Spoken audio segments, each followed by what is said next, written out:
everybody, it's Chad, nobody else is on. It is 7 o'clock Sunday evening time from live chat. Lots of cool stuff happening this week. Lots of things to talk about. And we got a good crowd on already. Let's see. X-Ray Dean is here. Charles is here. Norma's on. Big Job. Jim's here. Ryan and Amy. Glad you guys all made it. And it looks like we are connecting on Facebook as well. As always, we are live on two formats, both Facebook and YouTube. So as you see me glancing back and forth at comments, that's what I am doing. Eloy's here. Bill Disk made it. Weston's on with us. Michael Glagola's on with us on Facebook. So glad to see a lot of these friendly names back and ready to go tonight. Ryan and Amy got the 47. Got 300 miles on the 47 Studebaker with a Cummins in it that they stopped by and got a bumper off one of the trucks here when they put that thing back together. Alan Moore's here. Alan Anova's here from Arizona. Alex is here. Lee from New York. Joe, Emma. Scott's on with us on Facebook. Randy made it tonight. Glad all you guys are here with us and hanging out. So, like I said, a lot of stuff happening, a lot of things to talk about. I'm glad you guys are all here. Scott's on with us on YouTube. Dennis is here. Brian Dispatch. Gary. Gary is ready to rock and roll. Let's get going, Gary.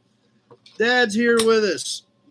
Let's just give you both of them. Let's get rolling with both of them. Gary's always on top of that. Sometimes I forget. It takes me a few minutes. But Johnny Z made it. Jeff from Ottawa's here.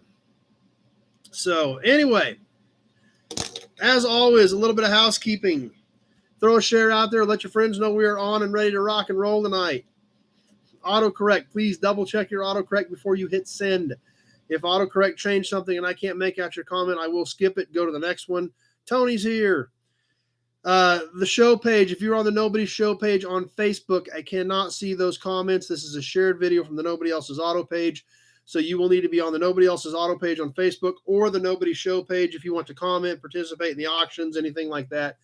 So please jump on over to the Nobody Else's Auto page if you want to comment, or the Nobody Show YouTube channel. If you just want to watch, hang out, you're perfectly fine on the Nobody Show Facebook page.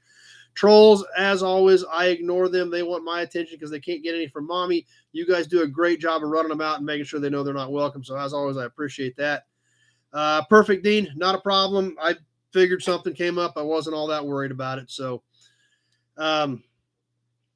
super chats are awesome. Sometimes you guys throw up through super chats to support what we're doing. I love that.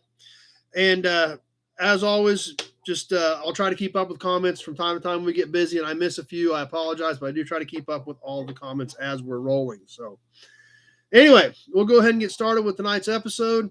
We've got a lot of cool stuff to do tonight. The auction pile is, I'm not even going to call it boxes tonight because it's more of a pile. We typically do about 20 pieces a night, and I think I literally have like 3 weeks worth of stuff piled up here. I've got like 60 some pieces piled here. Bill Wagaman made it. He's going to Bill's hanging out just for a little bit, and he's going to watch the NASCAR race, it looks like. So Tony's on. Glad you're here. So the auctions are going to be great. We've got a hubcap tonight that is probably the most epic hubcap we've ever sold. So get ready for that. It's going to be super exciting. I found it at Lawrence. My good buddy Robert doesn't even have one. So until we found these, we bought them together. So Kenny's here with us. So we're going to get to that, and gosh, there's a ton of cool stuff here, and we got a little bit of everything, caps, ornaments, emblems, badges, license plates, literature. It's just everything we love, just a massive pile of it right here. There's so much of it. I had to start unboxing them because the boxes were so full. They were running over, and I couldn't even see everything in the box. So I kind of had to literally dump part of the boxes out and spread them out. So the auctions are going to be a ton of fun. And, of course, we've got the model ready and the badges and everything as well. So let's go ahead and get boogieing. Plus, we're going to finish up that Motor Trend from 1965 finally. What's been going on this week? Hutch Swap Meet, like we talked about a little bit last week. Hutch Swap Meet was this weekend. I did go down Friday.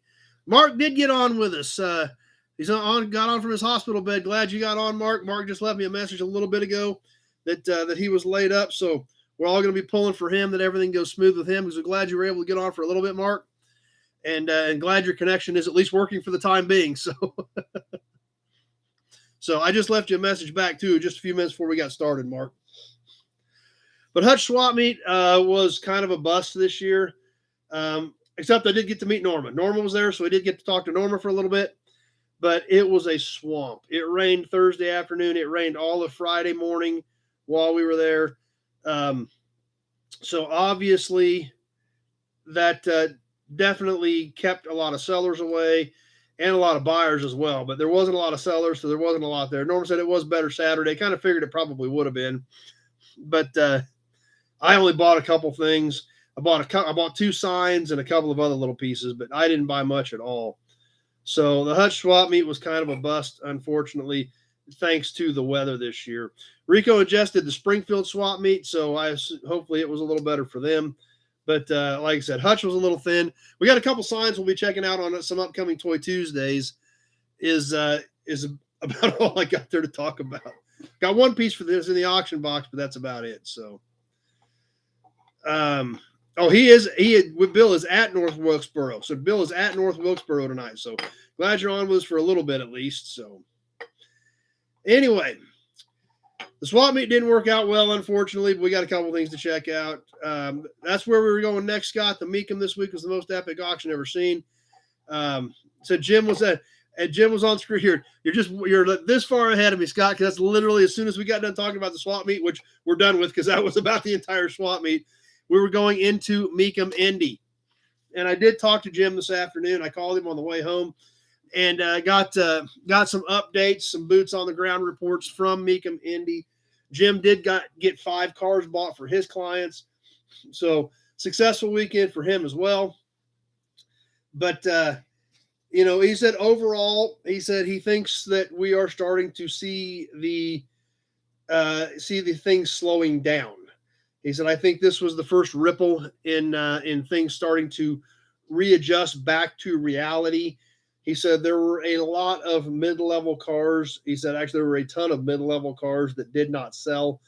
That he said, I assume they didn't sell because people were, looking for a number one home run money on them. And people are getting a little more picky about, what they're paying up for on a lot of this stuff. So he said, the super premium cars, as we did see, brought really strong money. But he said we're starting to see that adjustment because there were an awful lot of mid-level cars that did not sell, which over the last few years, a lot of that stuff didn't matter if it was mid-level, great. I mean, people were just buying it and buying it and buying it. He said it was definitely a little bit different vibe this week at Indy. He said almost didn't even feel like Indy to him. He goes every year. I've only been to Indy twice, and he's right. Indy does have its own vibe about it. But he said it just felt a little different. David W. is here.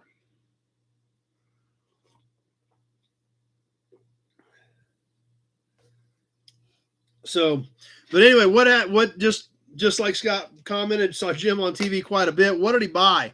Well, one car he bought, I want to talk to you a little bit about. And I don't know if you guys seen this or not. He sent me a picture of it, and he was all excited about how good of a deal they got on this car. And I'm going to show you the picture he sent me. This is one that he got bought. If you guys can see that on my phone. And this is on the Mecum website. You can look it up. Kind of looks like a banged up old Mustang coupe to me.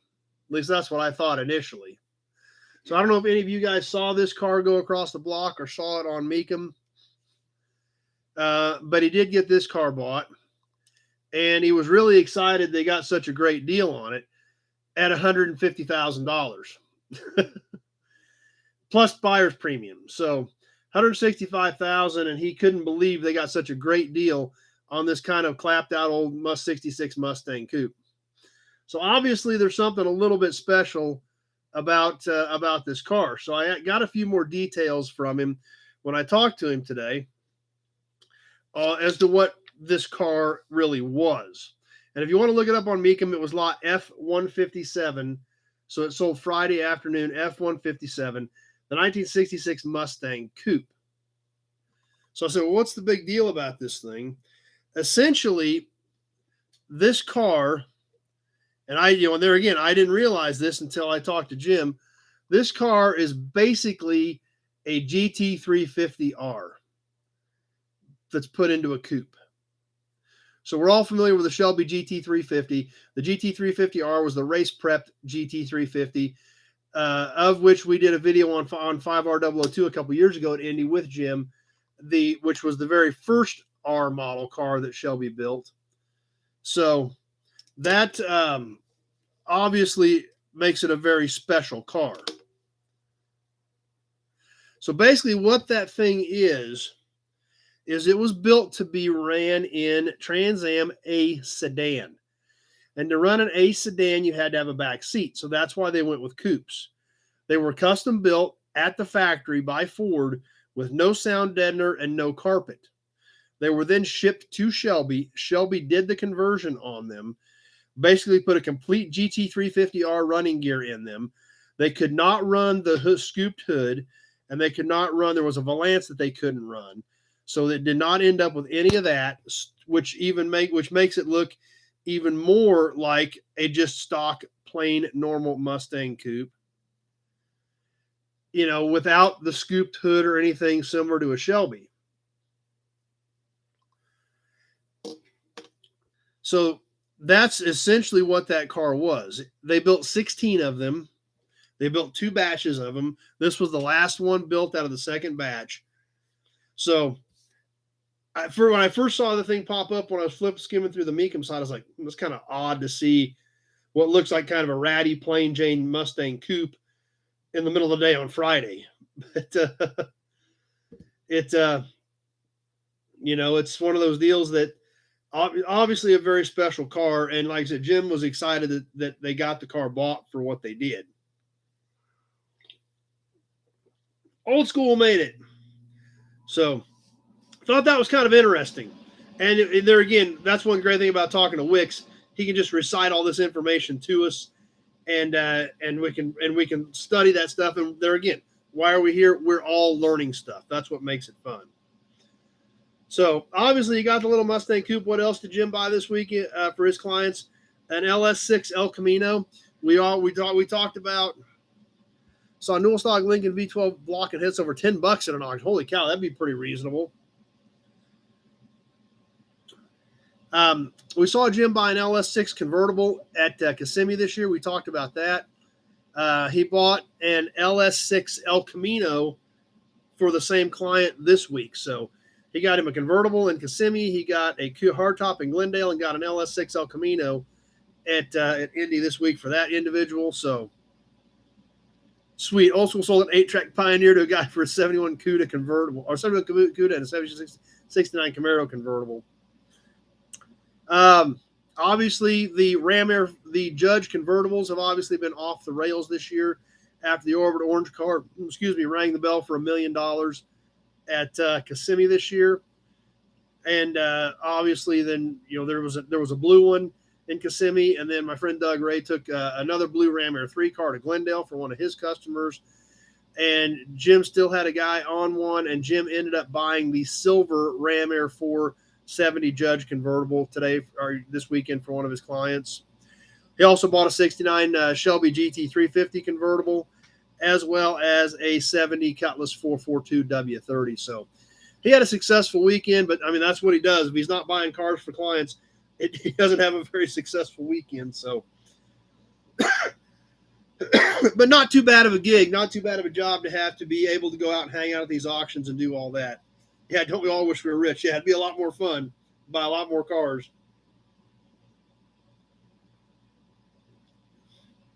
But that's what Jim does for a living. When it comes to Fords, there's not many guys that know them better than him. So, obviously, all the results are up from Mecum Indy. You can go check those out. The Black Ghost. Obviously, the Black Ghost caught a lot of hype. The Hemi Challenger, the all-original one-owner Hemi Challenger, sold for just over $1 million with fees included. The Rapid Transit System Cuda 440 show car at $2.2 million. How much are Fox body Mustangs? I've seen a few of them in the results as I was skimming stuff the other day.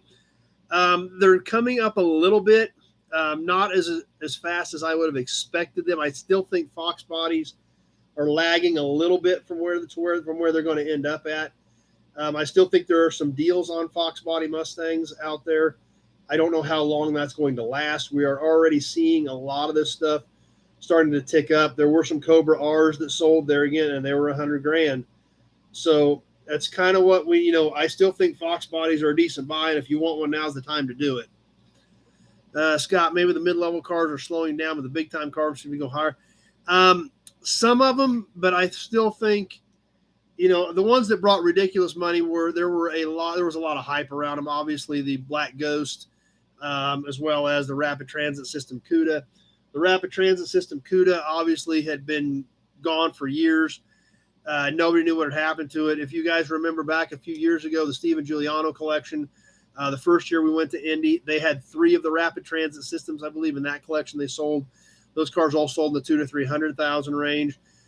This CUDA, Steven Giuliano had pursued very, very heavily as far as having people intentionally try to find this car, and he was never able to do it.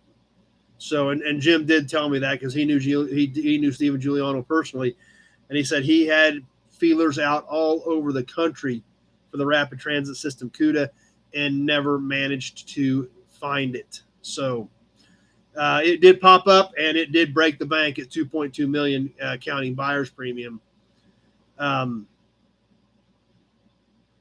71 Roadrunner that had barely been driven bought $500,000. I did not see that one. Brian's here.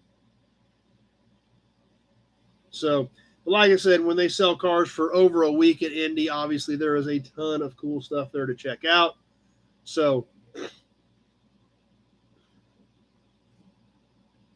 you can always go back and check the results on that stuff and flip through some of that stuff if you're curious to see what all the results looked like from Mecum Indy. But that's what Jim said. That was his gut feeling after being there this week. But fortunately, he had a good weekend. He scored some great cars for his customers, and that's what he does. So, but it's great that we can get a report from him and get exactly know how he's feeling about how things are going since he goes to all these auctions. So it's kind of cool to have that insight into all these when you obviously can't make them to all of them. So we can have a Hudson badge though. And you're right, David. You were really about 200% right. They bought the Prestige with the Black Ghost. They bought the Story with the Black Ghost. Obviously, we know of anybody that follows the market fairly close.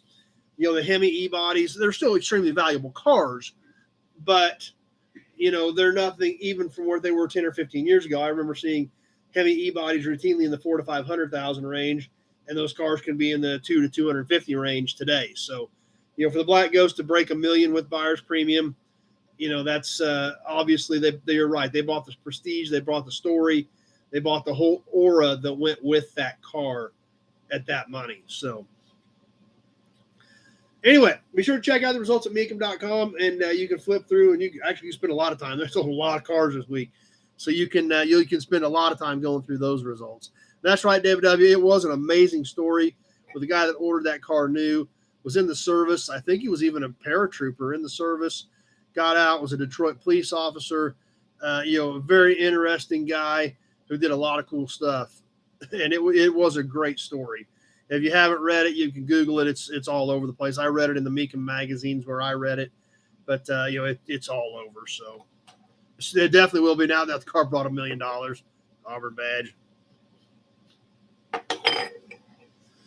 So anyway, time to move on to the promo model, then some badges and emblems, a little bit of story time, some auctions. We got a lot of cool stuff happening, so let's keep moving. Tonight's promo model.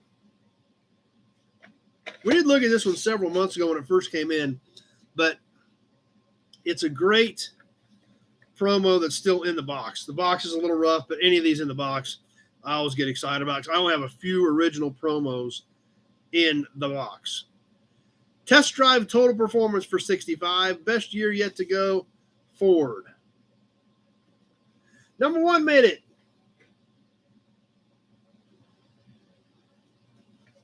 The 65 Ford's Mustang, Falcon, Fairlane, Ford, and Thunderbird. Like I said, the box is getting a little rough. Still has the address on it. This was shipped to a PA Nightingale in Galva, Kansas. from the Ford Motor Company. They literally just slapped the address label on the box and sent it.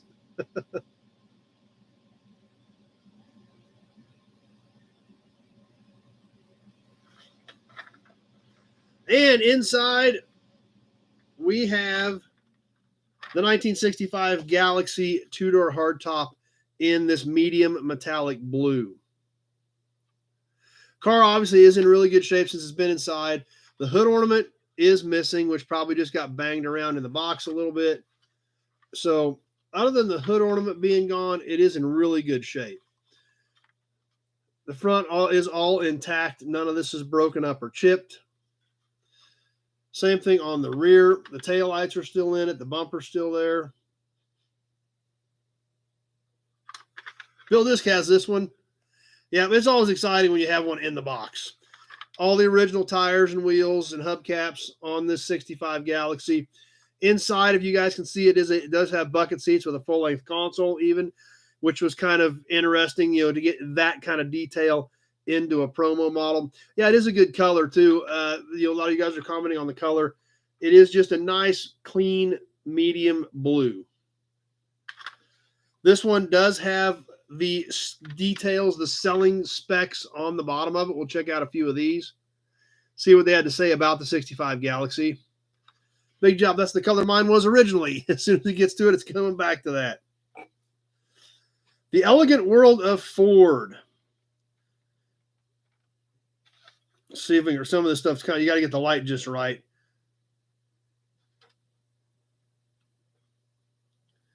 Self-adjusting brakes, 116-inch wheelbase. Vacation. Let me get some light on this thing. The problem is the text is so, there we go. The text is so small that the shadows are enough to throw it off. Vacation volume trunk, 36,000 miles between major chassis lubes. Wide tread design.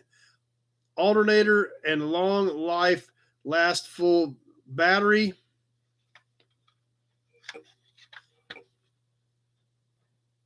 New, more powerful 246 cylinder engine.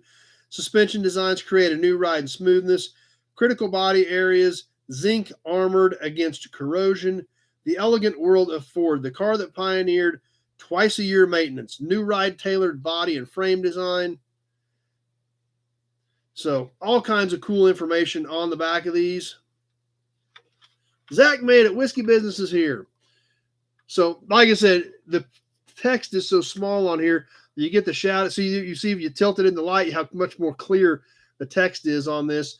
But there again, we collect them as toys and cool pieces of memorabilia, but they're called promo models for a reason. They are promotional models, and Ford was very good about getting a lot of information on the bottom of these to show you the car. They didn't want to detract from the car, but they wanted to get the information on there because they wanted you to order a new Ford 465, the best year yet to go Ford.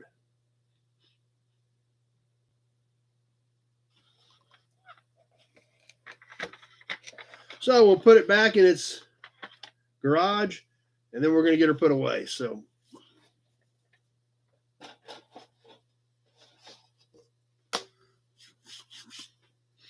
all right, time for some badges. Kind of like these badges. These keep popping up.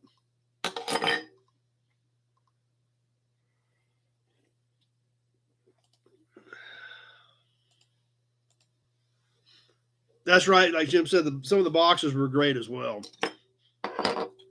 First badge we're going to check out tonight, as always, we start off with the pre-wars. Zach, good news and bad news. Good news is I'm here for a little bit. Bad news, work schedule has changed, and you might not be on as much, if at all, on Sundays. Well, that isn't any fun, Zach. Glad you made it tonight, though. The first badge we're going to check out tonight, it looks very comparable to a lot of Radiator badges. It's about the same size and shape. However, it is not a Radiator badge. This badge here was for a late 20s, early 30s era Hupmobile. You come to help? You come to help? You gonna say hi to everybody? Rusty's here. What? Look, you gonna say hi to everybody? Hey, over here. What? All right, we'll get back to the Hupmobile badge because she's going to go over there and rub her head. So Miguel wants the promo. I don't think I've got an extra on that one. I know I don't have an extra one in the box, but I don't think I've got a duplicate. So, but this Hupmobile badge is really cool, but it actually is not a radiator badge. We're going to show it to you, and you can see it's about the same size. Randy's here. And here it is. Very ornate, very ornamental on this Hupmobile badge. The big H, it's got this arrow type shape in it that was common on a Hupmobile for that era. Very decorative, very ornamental. If we look at the back of this one, this is just basically a stamped metal piece. It is not an enameled badge. The H was red originally.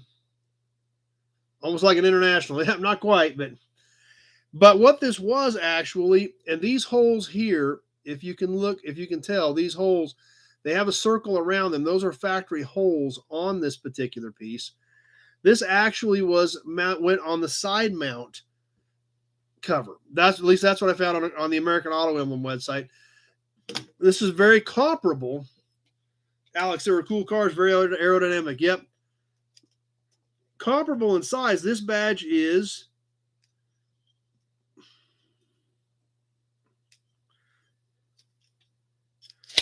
2 7/8 by 1 1/8 inches. So very comparable to the sizes of radiator badges that we're typically used to seeing. But this one was actually for a side mount cover. These holes are factory. They are supposed to be there. You guys can tell where, yeah, there you can kind of see the circle pretty well, that circle is actually supposed to be there. This wasn't something that was added, was modified to do that. So kind of a cool piece on this. It said it was a Model A Hupmobile 1928 to 1932 is what the American Auto Emblems website told me on this particular Hupmobile badge. So kind of a cool piece. The next badge is actually kind of super interesting. Have a Slide an Auburn badge in there too. This next badge, obviously we are talking post-war. We're going to jump up a few decades. Yeah, that's right. Great condition and is rare. That's true, Alex. Those things are rare. This badge is really interesting.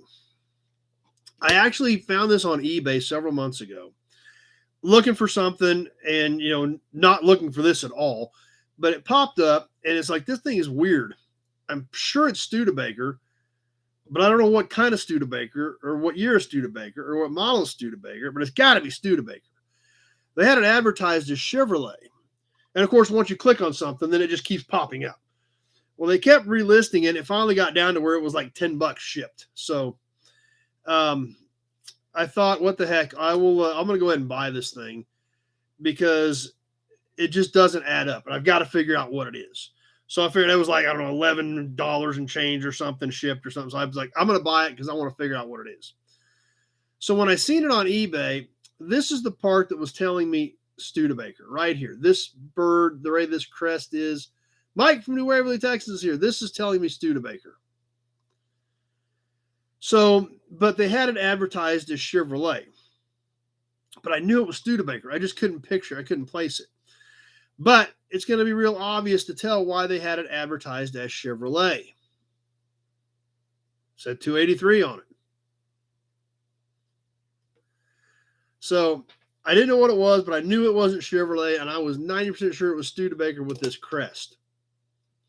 Now, to give you an idea on this badge, it is 4.5 inches high and 1 5/8 inches wide. So it's 4.5 by 1 5/8 inches. So I get the badge, and I was like, man, this has got to be a later Studebaker, but I didn't know what. So it is basically just a flat badge, 2 studs on the back. It is pop metal. Jim said he actually saw this on eBay, and yeah, and they were all built in Canada. They were all built in Canada at that point, David W. But they were they were sold in the States. This is actually off of a 1966 Studebaker. Yes, they made Studebakers all the way up to 1966. So but they didn't make very many of them. 66 was the last year. They made 8,947 cars, all 65 and 66s. Just like David W. mentioned, as well as Old School, all 65, 66 Studebaker production was in Canada.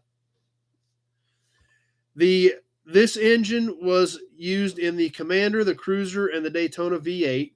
Not all Studebakers got the 283.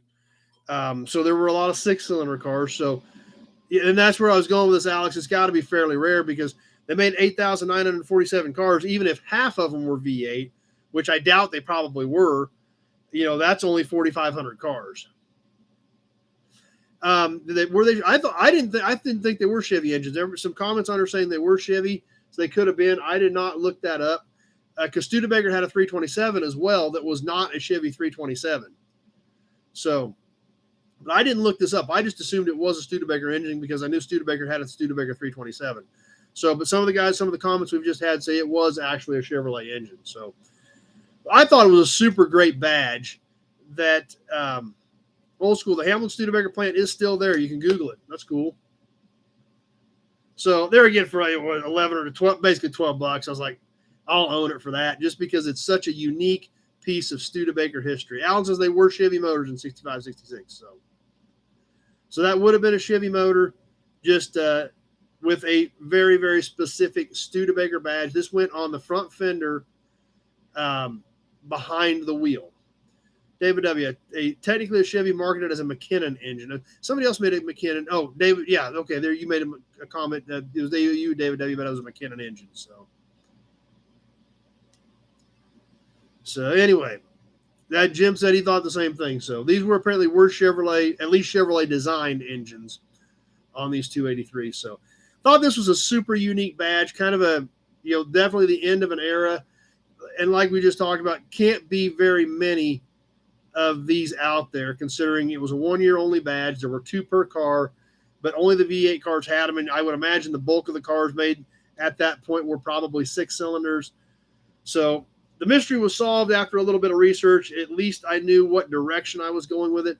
I even said they repop them for 65 a piece. So surprised they repop them for no more cars than would use this. But so I thought it was cool. I thought it was definitely worth adding to my collection. And I'm glad you guys all have enjoyed the little bit of history lesson, plus the fact that you guys were able to contribute a little more to the story than I had time to do some research on as well. So, cool piece, the 1966 Studebaker 283 front fender badge, as well as the 1928 to 1932 Hupmobile Model A side mount wheel cover badge.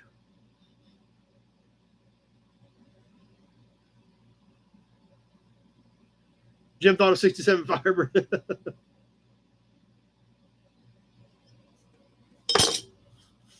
Mark wants to buy it. I didn't know. This is cool. I was kind of excited about this. I'm keeping that one. Time for story time. That's a good idea, Craig Kitty. Why don't you move off the story time sheet?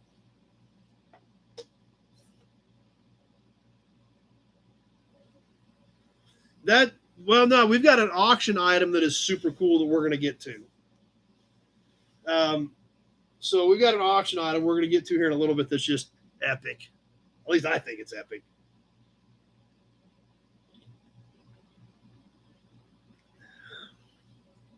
So great comments on the badges. Glad you guys liked them and glad you guys enjoyed them. Let's have a Hudson badge to think about it with.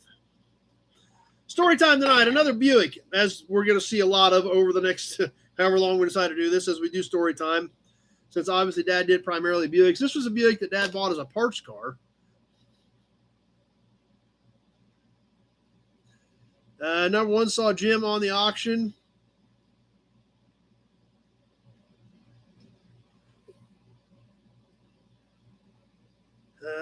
Do you have a 71 Impala 2-door? I do not have a 71. I don't have any 71s that are 2-doors. Nothing there. Depending on what you need, King 71 Vet. I've got a lot of 71 and 73s. I've got a lot of parts for them, but I do not have a 71 2-door. So depending if you need parts, I may have some parts, but I don't have a complete car if that's what you're looking for. But this Buick was actually bought as a parts car back in the early 80s. And it's kind of crazy to think about in today's world. 71 Impala have trunk lid lights and vents. 71 did have vents in the trunk lid. That was a 71 only deal on GM, the trunk lid vents. None of them had lights in the trunk lid. Some of them had them below the trunk lid. Some of them had them in the bumper. But none of them had them in the trunk. But 71 was a vented trunk lid. I actually do have one of those. I do have a 71 Impala two-door vented trunk lid. But in today's world of crazy high-dollar muscle cars, it's kind of crazy to think that Dad bought this as a parts car. When Dad did his 70 GS convertible, which was back in the mid-'80s, when were the lights at? Oh, the lights up below the back window. I know some of the like 72 Tornado, I think, did have the lights up below the back window. Yeah. But when he did that GS, he actually found another car that had buckets and console that he wanted to put in his GS. So he bought this other car just for the buckets and console, cut the brackets off the floors, and to swap, because he had everything in this one car, to swap it all into his convertible. Which is kind of crazy to think about, that in the mid-'80s, that a Stage 1 was just a parts car to fix another GS. But that's what it was at the time. No motor, no tranny, and just basically an old GS that had buckets and console that he wanted for his convertible. I've got a real rough 72, but it's really nasty.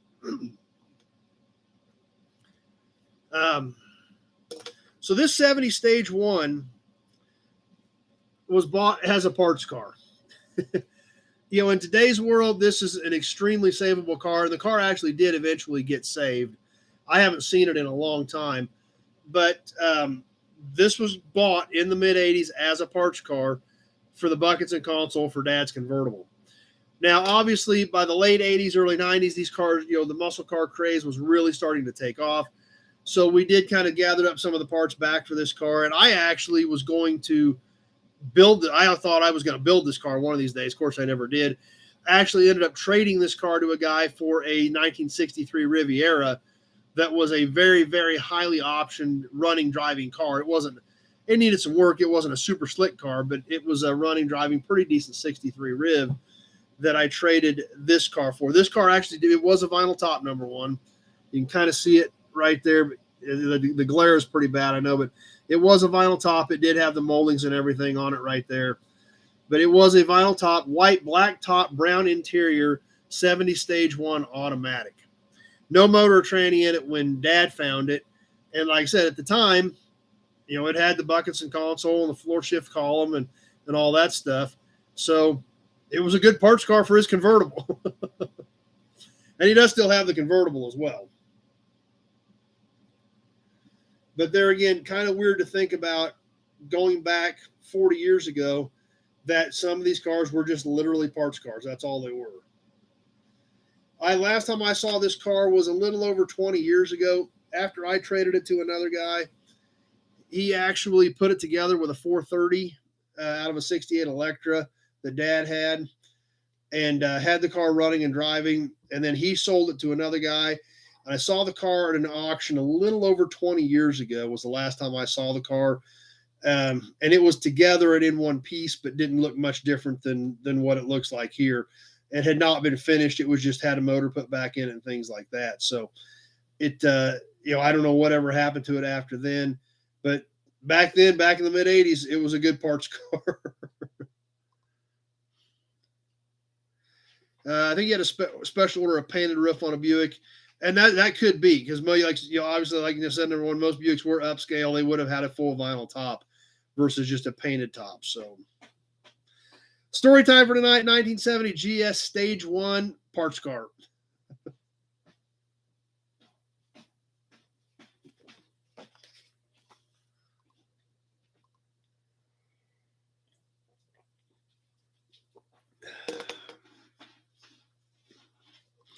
All right, who's ready for some auctions?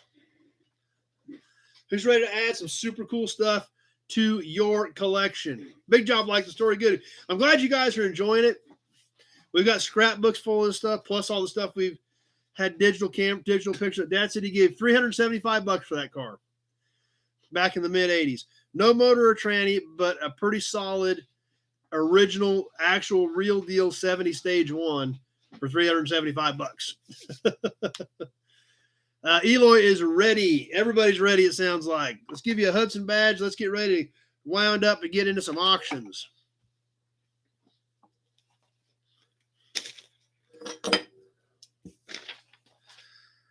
As always, excuse me. A little bit of housekeeping on auctions. Full dollar amounts only. We will hold up an item. We will look at it. We will talk about it. We will look at the condition. I will give you some dimensions on it. We'll look at the front. We'll look at the back. We'll look at any flaws, any defects. As we are doing that, go ahead and throw a bid out there if you're interested in it so that I know we've got some interest in the piece. After we get done with the description and talking about it and looking at it and flipping it around and backward and forward, I will put it on a timer. We will go 2 minutes. I will tell you when 1 minute has passed, and I will tell you when 1 minute 30 seconds has passed. Everybody has a delay depending on your device and your server.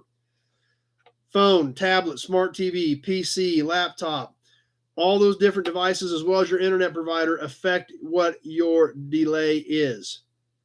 So when I tell you 1 minute 30 has passed, it is time to be thinking about your maximum bid.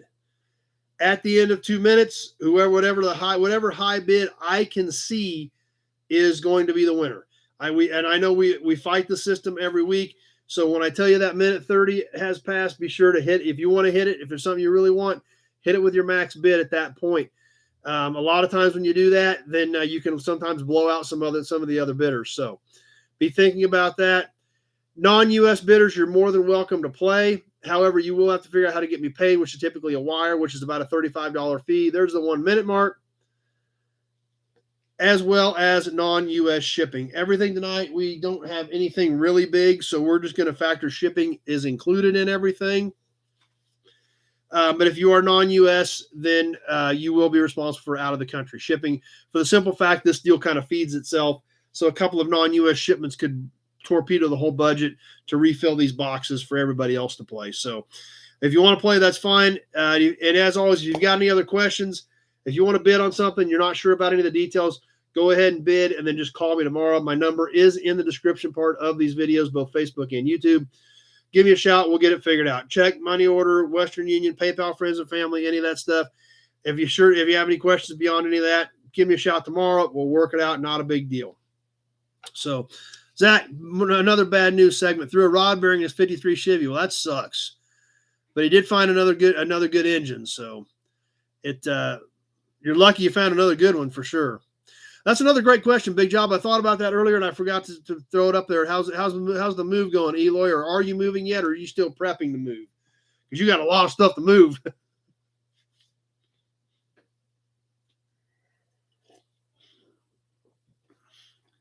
So let's get rolling.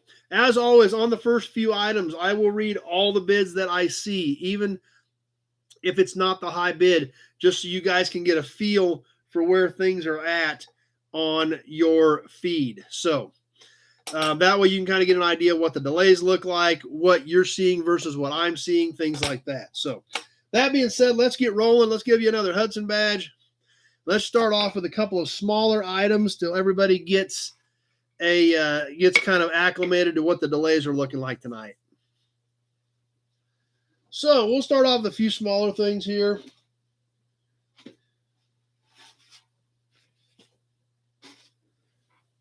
Oh, I grabbed the wrong can. Who wants to do a quick drawing?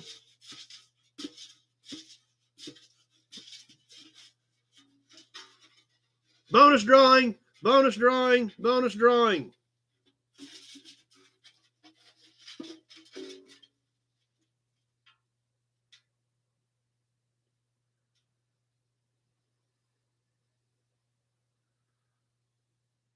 Mark.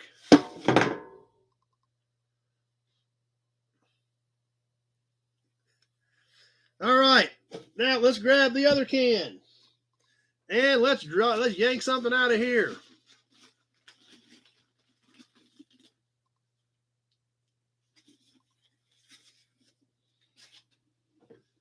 All right.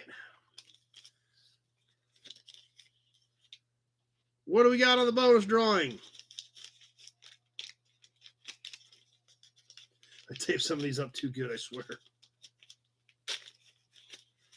What did Mark win on the bonus drawing? Got to quit using so much tape on this stuff so I can pop it open quicker.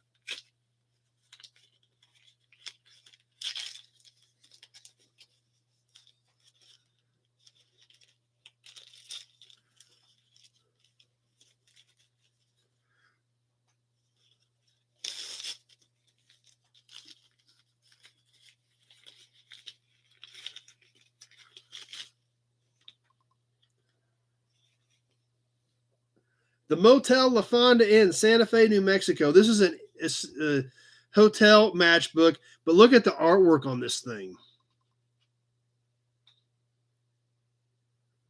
I don't know what you want either, Zach.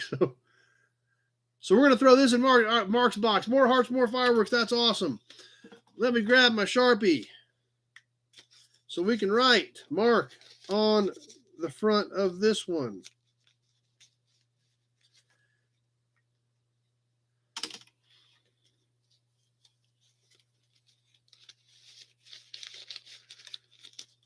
All right, back in there. We'll put that in Mark's pile.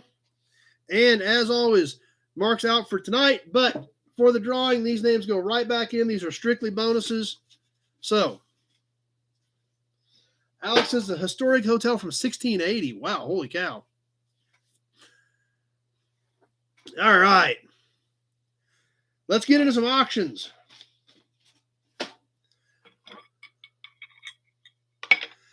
Couple of smaller things to start off with. We want everybody to get used to their delays. How about a gray cat? Anybody want a gray cat? Hey. Yeah, what are you doing? Meow. These are kind of funky. I don't know if you guys will dig these or not, but I thought, what the heck? I've got a few extra ones. Let's sell a few to you because they're super cute. Hear that? Yeah, the little oil cans. Everybody says they'll take you. Maybe we'll ship you to them. Yeah, what do you think of that? Meow. Meow. You're kind of noisy. We'll squeak you up. Whoa, that's the keyboard. That's the keyboard. Alex says it's a great hotel, but it is not cheap. Sounds cool. Let me show you these guys. Let me show these to you. See what you guys think of these. These are super cute. They are literally tiny oil cans. Tim's here with us. It's a little dinky oil can. This whole thing is only 2 3/4 inches tall, the spout included.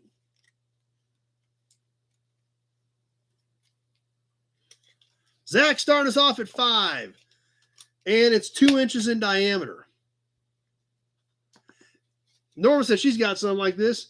And we're going to throw this one in too. It's like a custom one. It's bent, so it's a custom one. This one is Ozark's bidding on you too. 1 5/8 by about 4 inches. So this is only 1 5/8 by about 4 inches with the spout. So Zach is at 5. They're just cute little boogers. I mean, these are Alex 24. I can't get them off. They think these unthread at the top. There's no name on either one of these. These are just a generic type oil can, but they're just kind of cool. So I've got a few extras. I thought we'll throw a few up here and see what we want to do. Alex at 24. Let's get this thing rolling. X-ray at 9, but I got Alex at 24.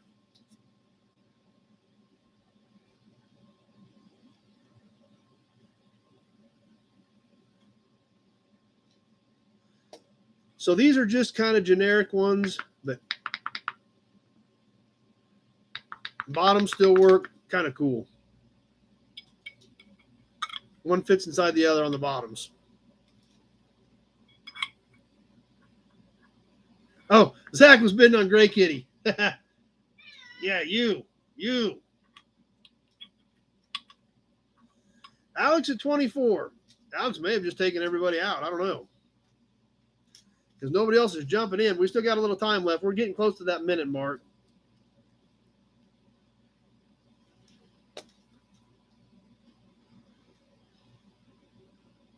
And there's 1 minute. Alex at 24.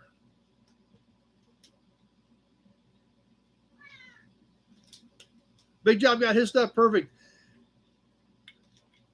I've gotten most stuff shipped. I got some more payments yesterday.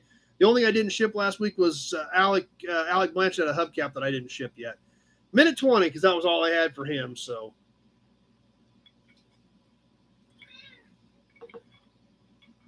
and there is the minute 30 mark. Yeah, they are definitely old, Alex, and they are cool.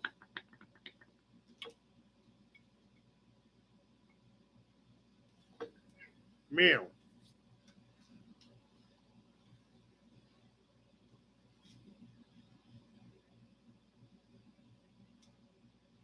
Eloy at 25. Coming down to the wire. Eloy at 25. And that does it. Eloy at 25. Alex came back at 27, but it was too late.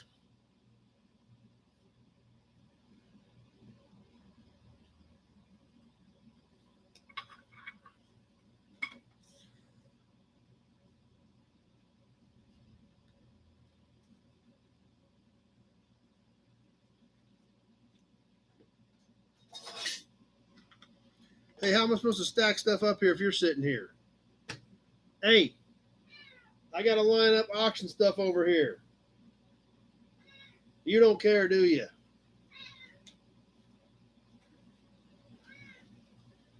I need to put, no, you're going to knock this stuff off, dum-dum. Meow. Whoa! Yes, quit tearing stuff up. It's a good thing that's plastic. Yes, you. All right, let's sell some matchbooks. Yeah.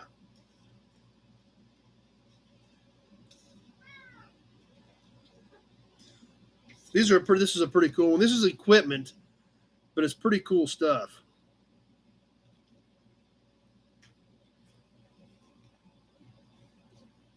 The first one, Byers Shovels and Cranes. For complete illustrated catalogs, write the Byers Machine Company, distributors throughout the world. Check this thing out. Look at those old steam shovels.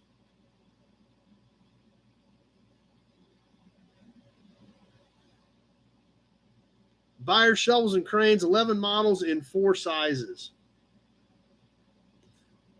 And I think we did one of these before, the Galleon Road Machinery with the paver going with the steam shovel matchbooks. I think we did one of these a few weeks ago. I think it must have had 2 of these, just with different equipment. Going with the Byers steam shovel on the matchbooks. So, Bill Disc at 8. Both of them going together. The pair of them. Great artwork. I love this steam shovel one. That thing is just awesome. Charles at 10.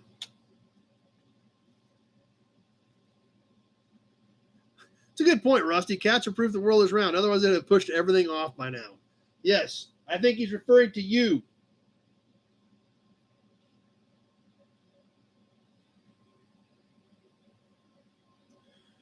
Make sure I get my notes caught up here.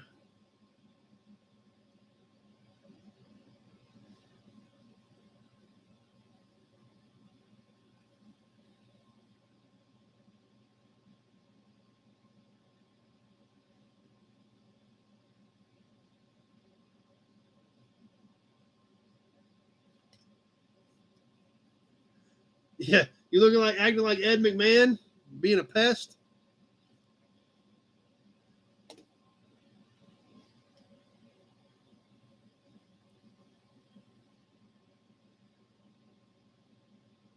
And there's the 1 minute mark. Yeah, Mark's definitely a fan of matchbooks. He's got some great ones. Charles at 10.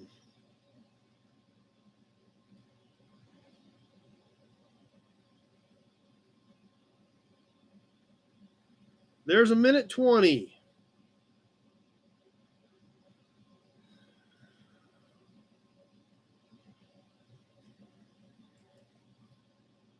Minute 30 has passed.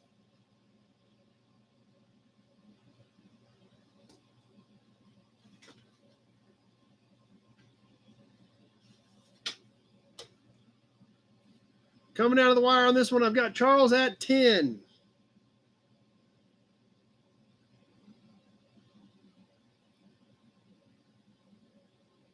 Mark at 10, but I already have Charles at 10.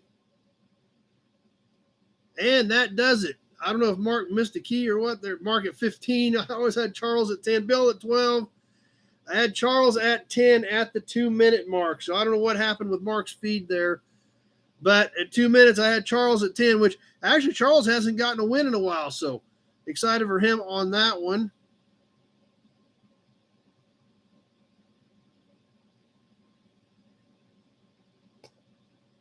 Sam's here.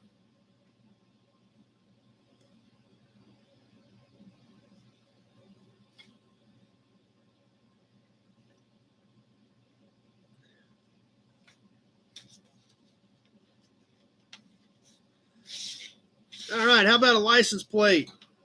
No, actually, we got to do a toy first. I got a toy here first. Remember we did the tankers on Toy Tuesday last week? We're going to sell one more tanker out of that box. Yep, one more tanker directly off of Toy Tuesday. This is a little plastic tractor trailer tanker that said gasoline on the side of it. Kind of a cool little piece. Truck's a little out of proportion to the trailer, but I think it is an original deal. Not a highly detailed piece. I don't know if I got any 60. I don't think I've got any 67s in here tonight, dispatch. I got a ton of tags in there, but yeah, Mark had delay bit you. That's what I figured happened. But it is a cool, definitely an early toy. It is plastic. It does have all the tires and wheels there, and the axles, just basic metal axles, basic plastic wheels. Not a highly detailed piece, but a really cute piece. Zach at 30 on the tanker truck. Back of it does show the doors on it. Does not have gasoline on this side. It just has the, you can kind of see where it had the doors that would supposedly open. So Zach hauls fuel for a living, so that's kind of a cool piece. So we are live on the timer on the toy tanker truck.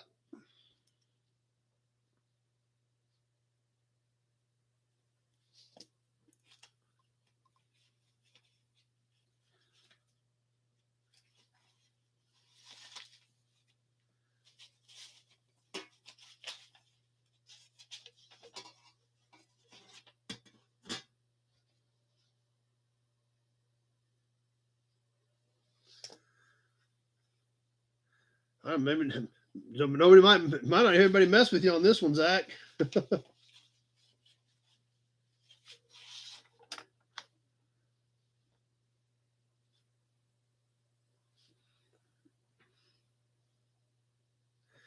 And we're just about to the 1 minute mark. And there it is. 1 minute has passed. 1 minute left. Zach at 30 on the little toy tanker.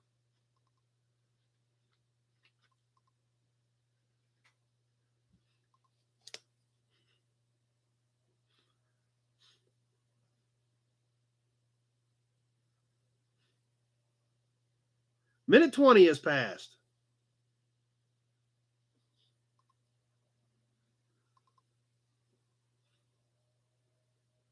And there's the minute 30 mark.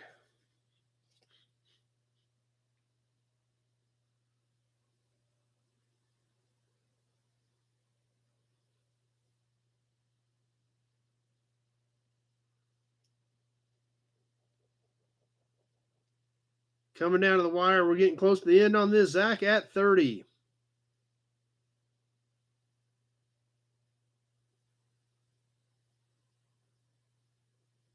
And that does it.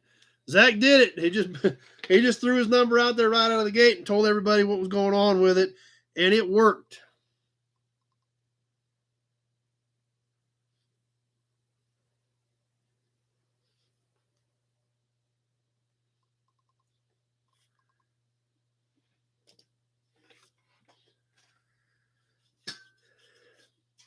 All right, let's do a license plate. Another one in the envelope. I'm about down to the end of these, but this is not the correct envelope. It's just one that got stuck in an envelope years ago. It's in decent condition, but not a super great one. But still looks pretty decent. It is bowed just slightly. It's got a little bit of a curvature to it. It does have a nice shine. It's got a little bit of service rust over here, but over here, this thing looks really great. PL 1861, 1969, black and white. Leo is kicking us off at 10 on this one. Like I said, it's got a little bit of curvature to it, but other than this service rust, I mean, it's got a great gloss and a great shine to it. Leo's kicking us off at 10. Like I said, it will come with this envelope, but this is not the correct envelope for this plate. It is a 70 envelope, but it wasn't for this tag. So whenever this came off in 70, this was probably the tag that went on it, since it is a 1970 envelope, and that's where it ends up. So this will come with it, but it is not the correct one. This was 1237. Obviously, this plate is 1861. Leo at 10 on the plate. We are live on the timer, so let's look at that, and I will think about what we're going to do next.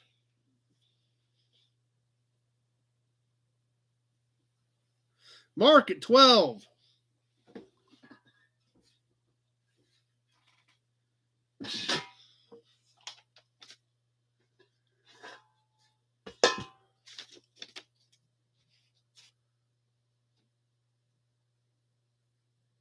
X-ray at 13.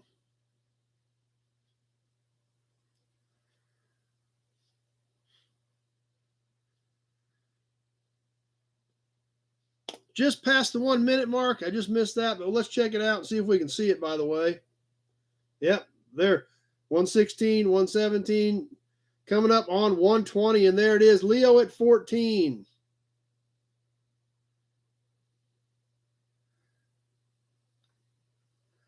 And there's the minute 30. Mark at 15.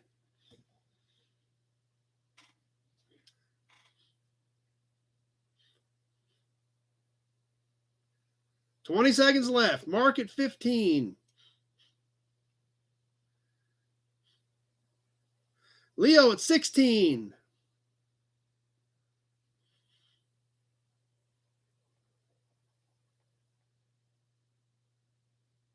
Eloy at 17. Michael at 16. Eloy at 17 is who I had at the 2 minute mark. I got Eloy at 17, Michael at 16, and Mark at 17, Brian Dispatch at 20. Michael came back at 18, but it was all too late. Eloy was who I had at 200 at 17. That one got kind of hairy there at the last second. But right there, I had Eloy at 17, and that was at about 158. It hit the 2, and at between 2 and 202, I had Mark, Brian Dispatch, and Michael twice over here. So, but Eloy at 17 is who we had at 200, and that's all I have to go on. So,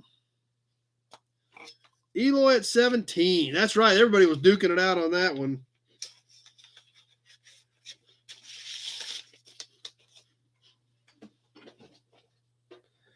So I hope everybody's kind of feeling where things are at. I hope everybody has refreshed and kind of feels out where our delays are at and what things are looking like. So as we move forward a little further, one thing I told you guys I was going to try to do, I told you this a couple of months ago, but then I haven't had time to get any of it done,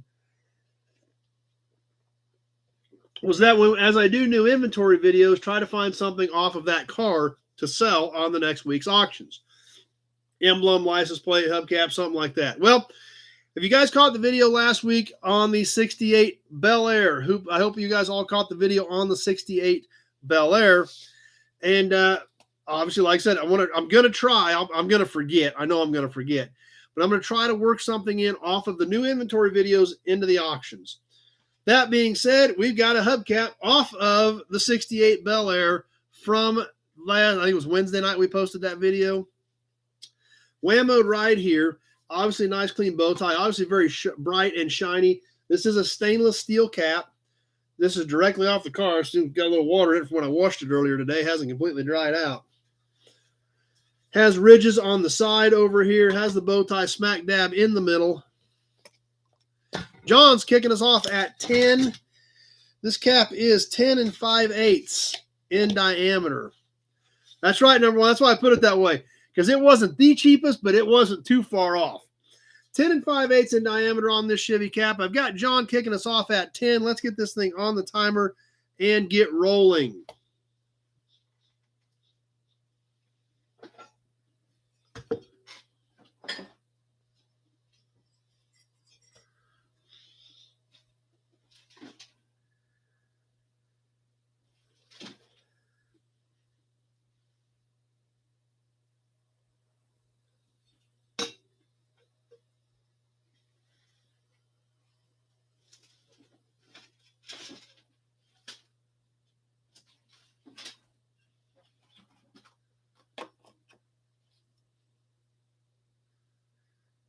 Brian Dispatch has 4 of these that are Newell stock. He said he paid big bucks for them. Well, John's at 10 on this one.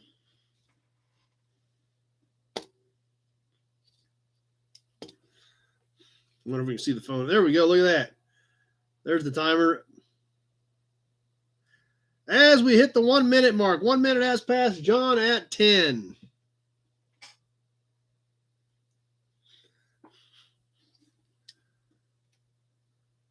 I got the car in Kansas, but it had out of state plates on it. The Dakotas are somewhere, I think, but I got the car here in Kansas. Minute 20 has passed, so it was in Kansas when I found it. It had been in Kansas. It had been sitting where I got it from for a really long time. It had probably been there for over 30 years. Minute 30 has passed. John at 10.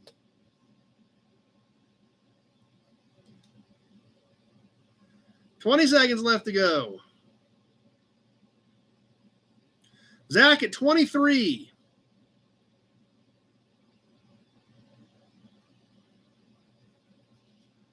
Mark at 14. I've already got Zach at 23. Michael at 13, but I've got Zach at 23 over here. We're just about done. And that does it. Zach at 23.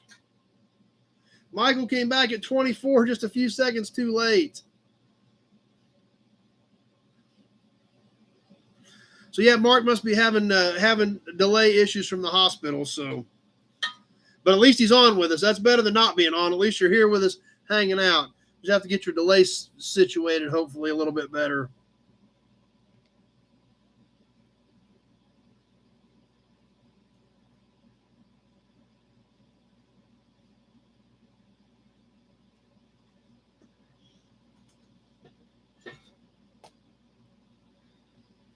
All right. Alec from New Hampshire's here. Glad you made it, Alec.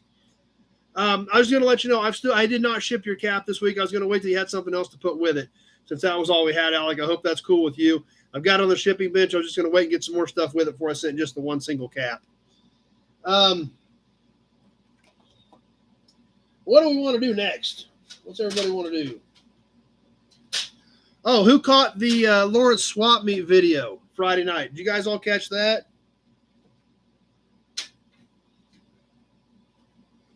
Let's do one of these. Another kind of cap. You guys did catch it? Okay. Think about that. Think about that for a little bit. Kenny missed it. Okay. Well, keep it in mind. I think you guys that did see it, keep it in mind. But the next piece we're going to do, let's do some more of these little tiny caps. I love these things. In fact, I even started hanging some of them up. Hung some of my little caps up. You guess you can't see it on Facebook. I think you can see it on YouTube.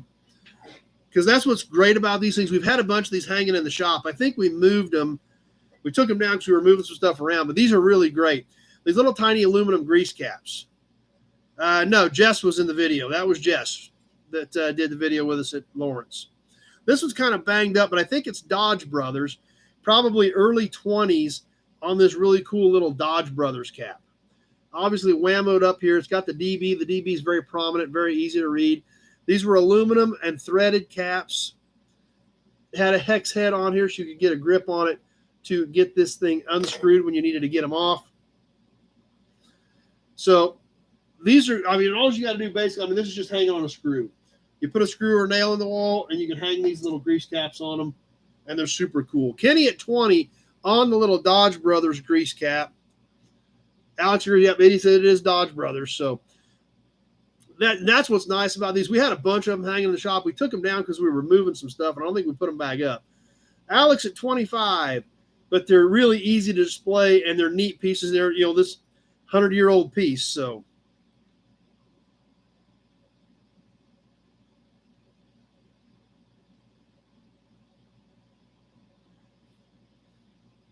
Or the Doobie Brothers. That's another good point. Big job. Kenny at 26.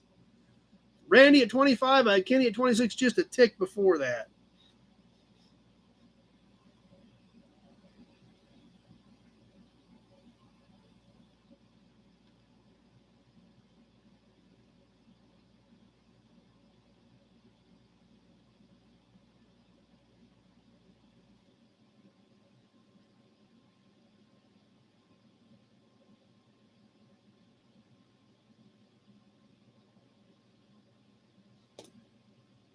Randy at 27. Alex is guessing 25 or 26. 1 minute has passed. Randy at 27.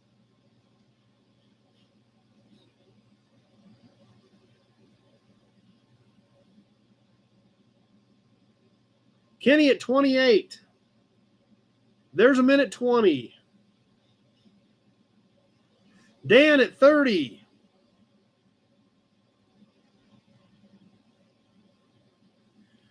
Randy at 30. Zach at 35.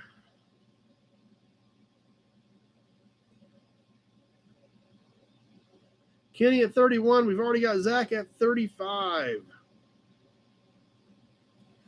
Just about down to the wire on this one. Zach at 35. Kenny at 36.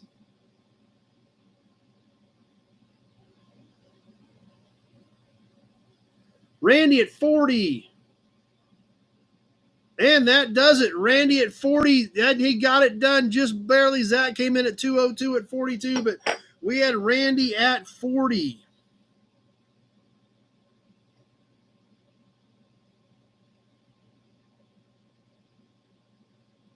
I think that's your first win, if I remember correctly, Randy. I don't remember. I think you bid on some stuff for it. I don't remember you getting anything, so congratulations to you. We'll put your name on this one, put it off to the side. And Randy was still going, just in case.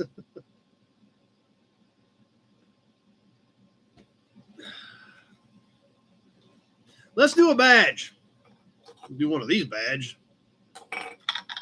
This one's kind of tough. It's kind of banged up, but it's still cool. It is a duplicate. We are going to sell it. It is dented. It is chipped. But it's cool. So, I want to share this one with you. I think we're going to have, like I said, I've got some more badges I'm sorting through. We're working through our collection, sorting out some duplicates. It is Randy's first win, so congratulations to Randy on that. If you got any questions about any of this stuff, just give me a shout tomorrow. And, and I'll walk you through whatever we need to do.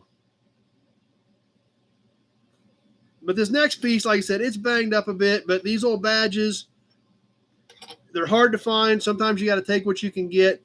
This one's a really cool one on the Chief Pontiac badge. Now this one, obviously, it is dented. It's got a big dent in it. You can see how the whole piece is actually bent right here. It whammoed it, and it did chip a lot of the enamel out of this. However, you can still see Chief Pontiac's head fairly clear here. A lot of the lettering is gone, but you can still see the head on him. This particular badge was used in 31, 32 era was when they used this. Obviously, Pontiac didn't start until the late 20s. The earlier ones were the ones that looked like coins. This was 31, 32 era, according to my favorite website, American Auto Emblems. Tony is kicking us off at 20 on this one. Let me give you the dimensions on this thing real quick, and then we're going to get it on the timer. 1 3/4, 1 3/8. 1 3/4, 1 3/8. It had a stud mount, which is top one is broke. The bottom mount stud is still there, which was probably a guide pin, I'm guessing. This was probably the mounting stud. Yeah, that was a bullseye on that one for sure. It hit her dead square right there on the top of the T. So anyway, it is what it is. It's it's 90 years old. You got to kind of take what you can get on some of this stuff. That's what happens sometimes. I've got Tony at 20. We are live on the timer. Let's sell this Chief Pontiac radiator grill badge, 1931, 1932 era on this piece.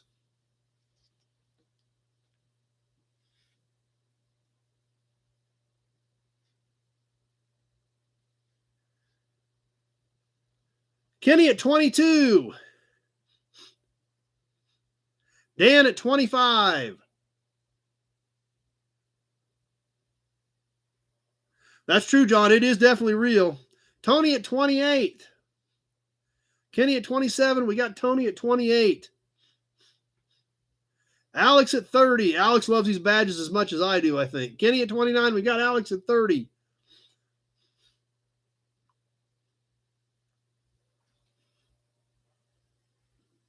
Tony at 32. Kenny at 31. Kenny's just a dollar short on every one of them. There's the 1 minute mark. So we're past 1 minute on this one. Tony at 32. Kenny at 33. He had it for like this long, and then Dan hit it at 35. You had it for like almost half a second, Kenny. Dan at 35. Tony at 38. Minute 20 has passed. Alec at 35 over here, but I've got Tony at 28. Alex at 42. Minute 30 has passed. Alex at 42. 20 seconds left to go. Alex at 42.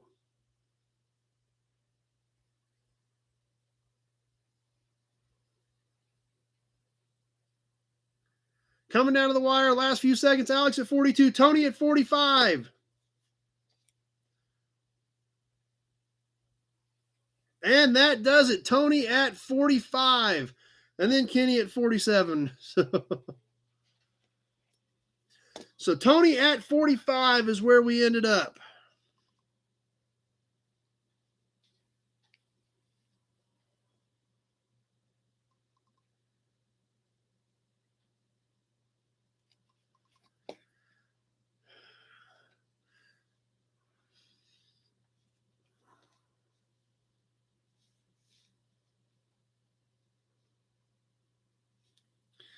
All right. Remember we were talking about the Lawrence video?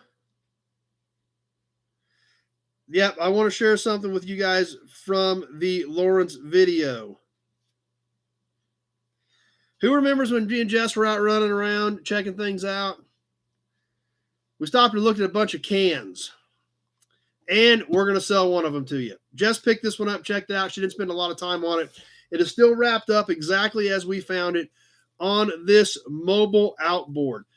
The vendor wrapped them in saran wrap so they don't get scratched when he boxes them up to take them to the swap meet. This is a beautiful can. Original cap. Bottom still looks good. I don't know if we can peel some of this back. Alec, anyone watch the All-Star race at North Wilkesboro? Bill Wagaman is actually there. Bill Wagaman from YouTube. So, yeah, we didn't buy the Texaco can. I got this one and some other stuff from that guy. I got some signs from him that we didn't see because they were still boxed up. There it is. Man, I think it's nice. I will wrap it back up in the saran wrap. Unless somebody bids on it. Because if nobody bids on it, I'm going to throw it back and keep it because it's really slick. Rusty at 10. This can is 6 3/4 by 4.5. 6 3/4, 4.5 wide on this mobile oil outboard with Pegasus. Directions on the back. Mark at 12. Great can. It is empty. It just looks really nice. It will display very nicely. Empty inside all the way to the bottom, even clean down to the bottom of that thing. Alec 15. Randy at 10. Alec at 15 is on the is a high bidder. Zach at 21. Let me get the timer going here while I rewrap this. Robert's here with us. My good buddy Robert, the hubcap guru, is with us. All right, which is good because we're going to talk about him here in a minute. Zach at 21.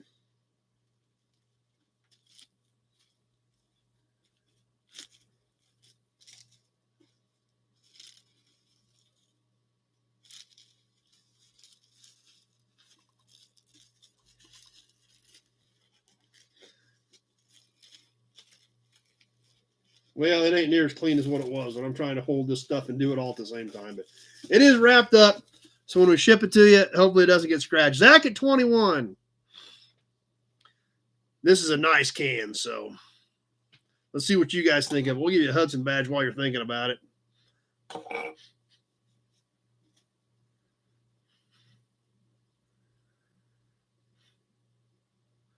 And 1 minute has passed. Zach at 21. Beautiful can, great colors, got the Pegasus on it. This thing's got everything you want on a display can.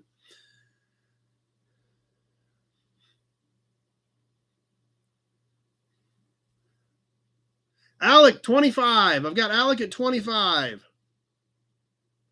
Minute 20's passed. Alec at 25.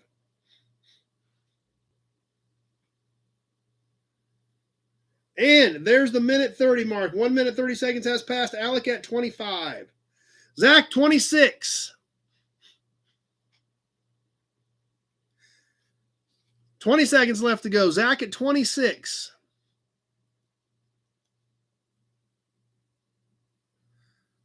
Randy at 22, but I've got Zach at 26. We're coming down to the wire on this one. Few seconds left. Zach at 26. Eloy, 27. Kenny, 28. And that does it. Kenny at 28.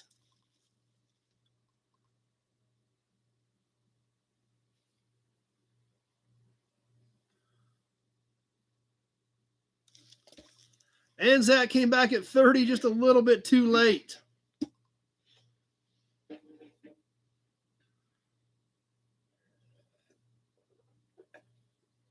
All right. I told you guys I had something super, super cool tonight. We're going to do it right now. Now, this cap is so awesome. It's a cap. I'll give you an Auburn badge. I'm going to give you an Auburn badge and a Hudson badge. We're going to have to think about this one for a minute, kind of take this one all in. I didn't actually find this cap. Robert actually found it. And my good buddy Robert Sievers, Hubcap Collectors of the U.S., I mean, this dude is the hubcap king. I mean, he can tell you what any hubcap fits. He knows what you need. If you need a cap, dude knows his caps, man. And we were at Lawrence, and I ran into him. He's like, I found these caps, but it's a whole set, and I just want one for my collection. I was like, well, dude, I don't have one. I said, let's go buy them. So we head over there, and and we end up, and I said, we looked at him, and he said, I'll just let you go deal with them. So I actually went, because the guy had a bunch of other parts. So I ended up buying these caps as well as a bunch of other parts from this guy all in one deal. So then we both ended up with one of these caps. Actually, I kept two, by the way. There was a set. I kept two. Robert's got one. I kept two.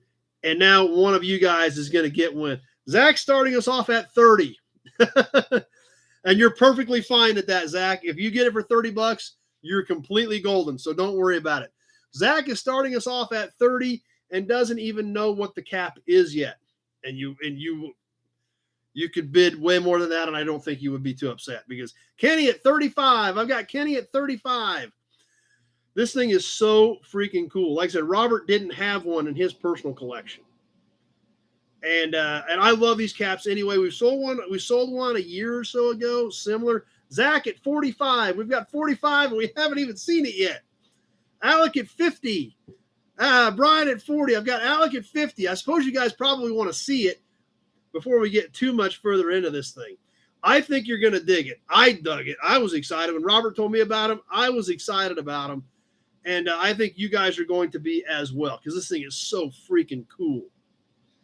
And this is a display cap. I mean, that's what it's for. It's got dings and scratches and things like that. It is a display cap. But like I said, you hang up caps in your man cave, so because they're cool, they've got great graphics, they look neat, and people say, hey, what the heck is that thing for? Well, we've got Alec at 50 is the high bidder, so I suppose we ought to look at this thing. This is an original, and it is completely original paint included. I didn't touch this thing up. Cap, and I even think you're okay at 50, Alex, so don't freak. If you're not, I won't hold you to it, because I'll just keep it, but I think you're okay at 50. 1939 Lincoln Zephyr. Check this thing out. If this thing isn't freaking awesome, I don't know what is. Look at the design on this thing with the L and the Z. Kenny at 55.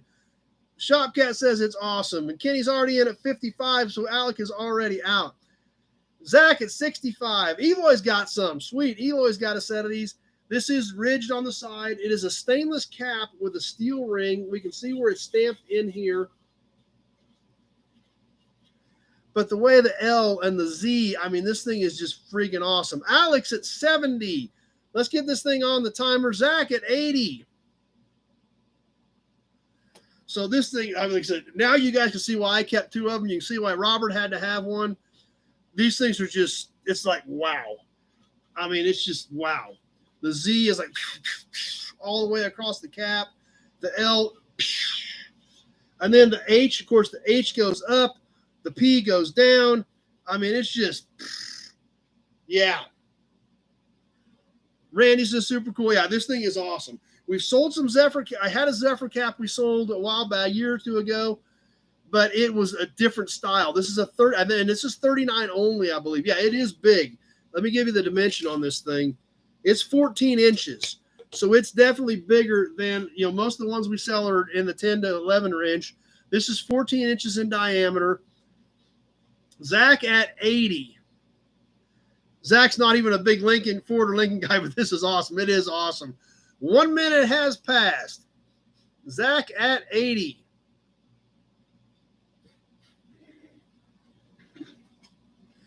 Robert's got one. I've got two. One of you guys is going to have one here in less than a minute. Alex at 90. Minute 20 has passed. Size of a Costco pizza, yeah. And there's the minute 30 mark. 1 minute, 30 seconds is gone. Alex at 90.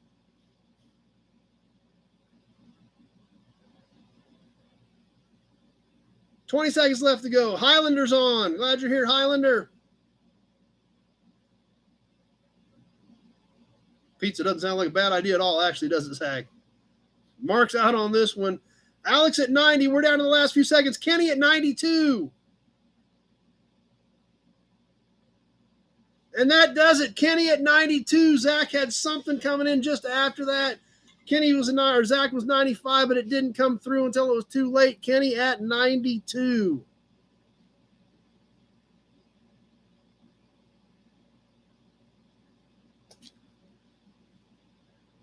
Yeah, now everyone wants pizza now. Thanks, John. Now everybody wants a pizza. Zach's got clumsy thumbs. So, well, I hope you guys are as excited about this as I was when Robert found these. Huge shout out to Robert. He knows this stuff. He knows it well. If you guys ever need a specific cap for something, Robert is definitely your guy. So, awesome. Thanks, guys.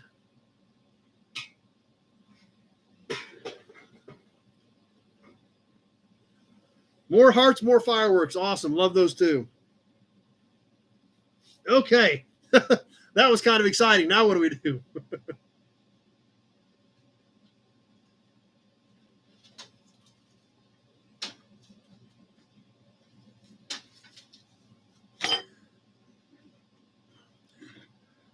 All right, let's do some books. We haven't done it much. We've done some literature in the past. It's been a while, but I've got some kind of interesting books here that I'm going to throw up and see what you guys think of them.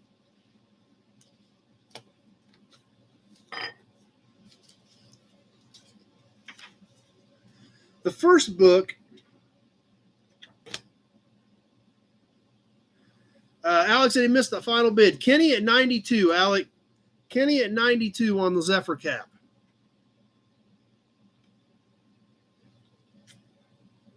These are a couple of cool pieces. We're going to sell them together. Automobile Facts and Figures, 26th edition, 1956, from the Automobile Manufacturers Association. This book is 80 pages, and there's all kinds of just weird facts and stats in here from the mid-50s in the automotive world.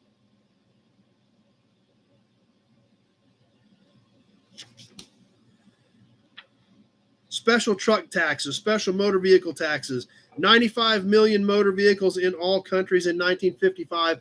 Tells you how many vehicles are in each country. So all kinds of just weird miscellaneous facts. Norma got to hop off someone at the door wanting to look at her car she has for sale. So what do you have for sale, Norma? Maybe one of us will buy it. Hope to see you back here soon, Norma. We've got a few license plates coming up too. So road information. So all kinds of just weird motor vehicle facts from the 50s. This is the 1956 edition, so these would probably be 50, 55 numbers. So that's the first booklet.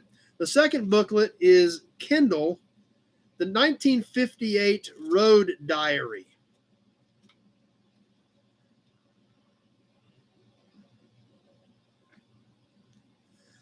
This is a smaller book. Actually, I didn't give you the size on the other one. This is 5.5 by 2 3/4. It's a little pocket book, kind of. The Kindle Diary, 1958. And it has automobile recommendations,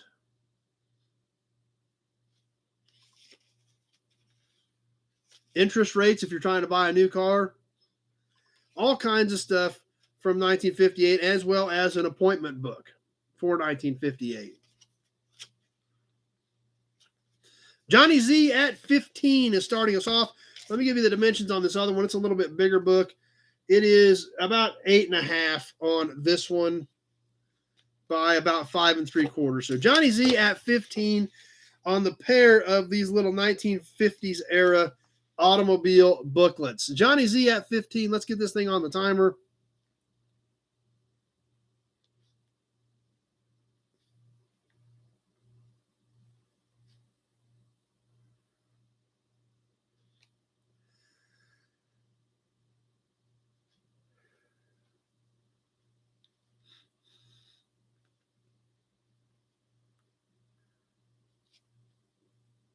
Johnny Z at 15. What are we going to do next?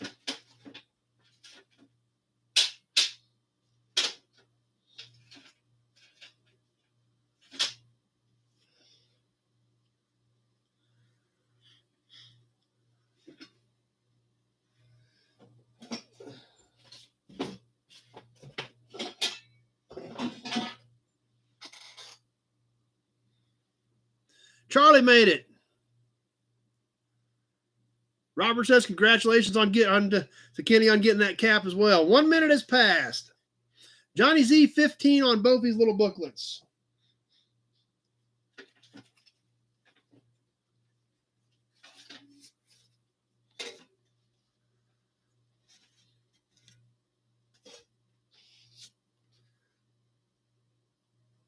Minute 20 has passed.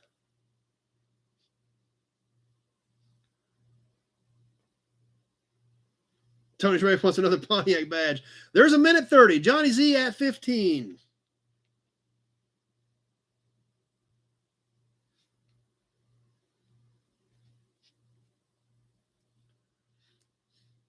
$20 seconds left to go.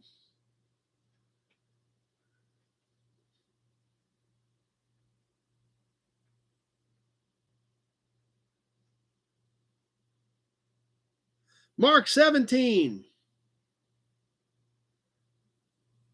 And X-Ray Dean at 18 at the last second. X-Ray at 18. Eloy at 20. Johnny Z at 19. But X-Ray at 18 is who we had at 2 minutes out. Yeah, I was actually just looking at emblems. Actually, the next piece is an emblem, Alec. The next piece, literally, I was just making the notes on it, is a badge. And then I was just going through some other emblems. So X-Ray Dean at 18.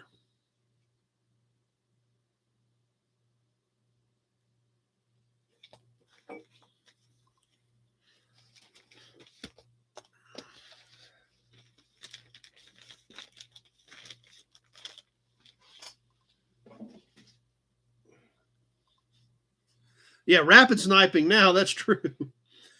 I don't think I've got any AMC stuff tonight. The next piece we've got, speaking of emblems, like Alec was looking for, is a Chevrolet piece. I believe this is hood for a 1949. This is a good-looking piece. Nice bright chrome. Original paint, I believe. Randy wants a Dodge hood ornament. John wants some AMC badges. I've got some. I need to go through what I've got and see if we can get some AMC badges worked in. Put that into my notes section here. Because I kind of like a lot of them too. So Tony says that his entire bathroom is going to be Pontiac stuff. Okay. Yeah, that's right, Mark. This is pretty bright and shiny. This is a 1949 Chevy front hood emblem. The wings right across the front edge of the hood. It is actually notched right here where the hood mold, where it would go around the hood molding. This has a little bit bigger. It is 12 inches, so it's right at a foot long and 2 1/4 tall here at the peak. This paint does appear to be original. Obviously, the blue bow tie was blue. This background was red. We can still see a little bit of red in there. Had kind of some crown things across the top here. Nice, bright, shiny chrome. Eloy at 30. Kicking us off. The studs are there. It does have a slight bow to it. Kenny at 33. Alec at 10. Kenny at 33 is my current high bidder on the 49 Chevy front hood badge. Mark at 35. I had Mark first on 35. It is not Newell stock. It is used because I think this was like original faded and chipped paint. So, and it does have some tiny pits and things like that. So, it's just a nice, clean, original piece. Mark at 35. Eloy at 40.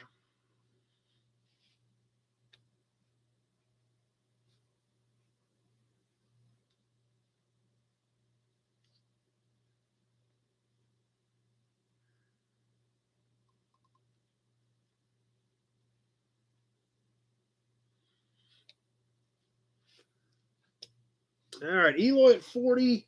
Let's see what we want to do next.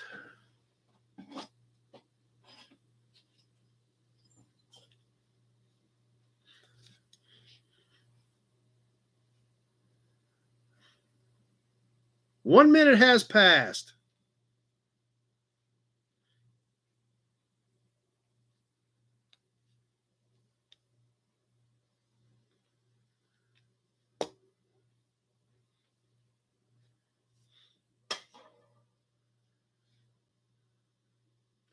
And there's the minute 20 mark.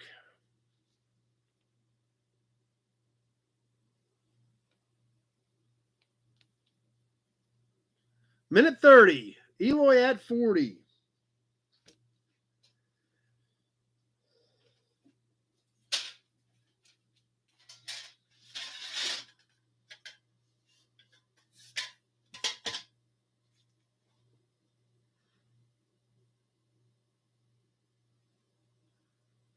Coming down to the wire in the last few seconds, Eloy at 40.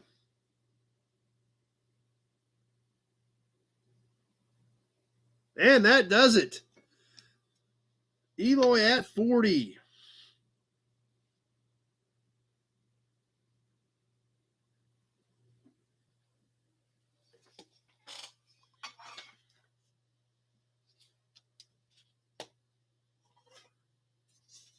Yeah, it will look great on a toolbox, that's for sure.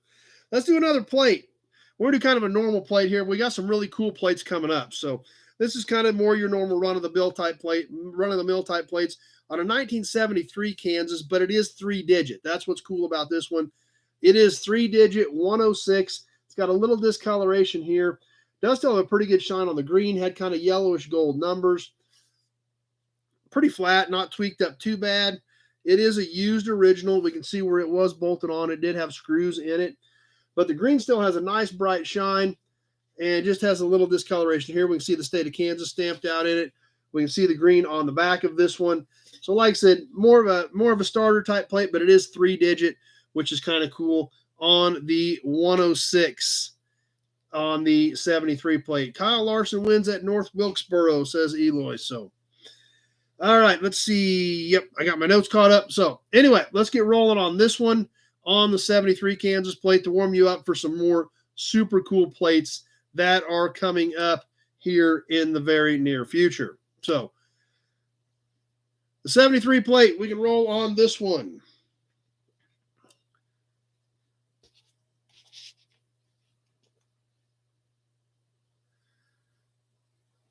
I keep seeing Alex's last bid over here, and I keep thinking, I keep telling myself that's not a current bid. So on the 73 plate, anybody getting us rolling on this one and get ready for some more cool plates coming up.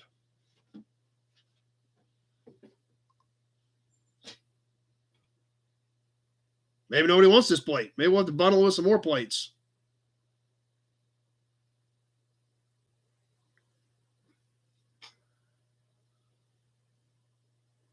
Alec at 10.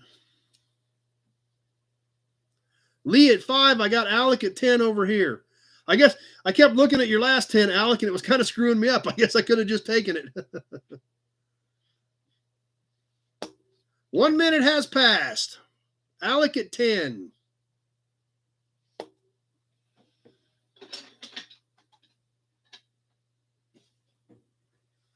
Alex at 20.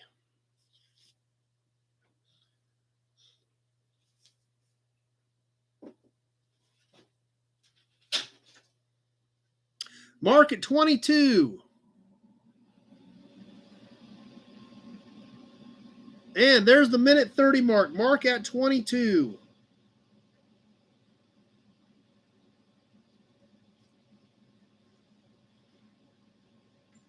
$20 seconds left to go.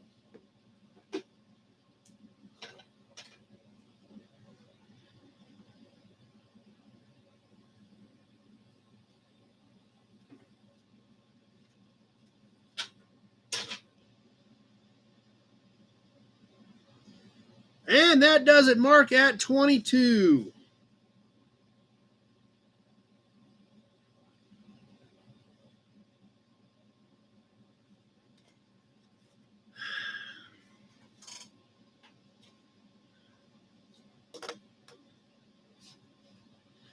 All right, let's do another one of these little grease caps.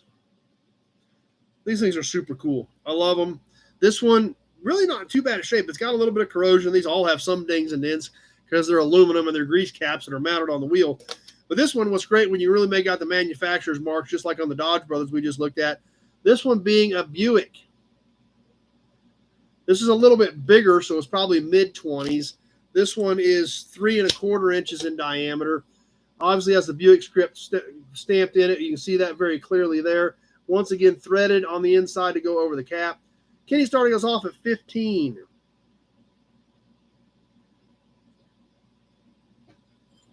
On the little Buick cap, does have some corrosion up here. Whammoed a little bit over here. Still cool pieces, though. Let's get this one rolling on the timer. Kenny at 15.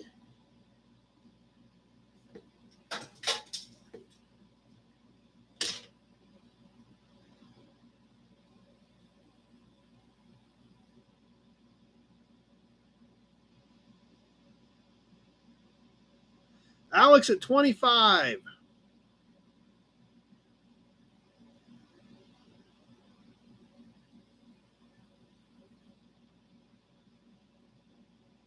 Kenny at 26.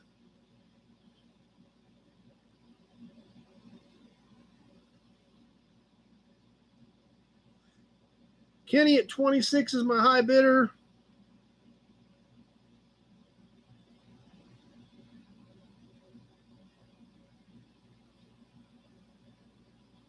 And 1 minute has passed. I'd say mid-20s on this one.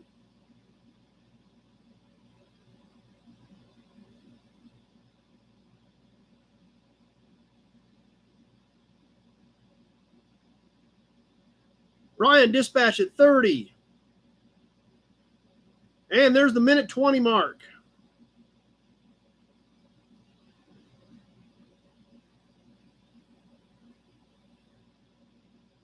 And there's a minute 30. Brian Dispatch at 30. John at 27, but I already had Brian at 30.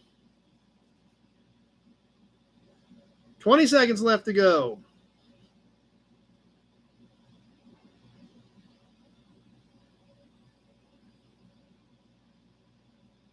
Coming down to the wire in the last few seconds, Brian at 30.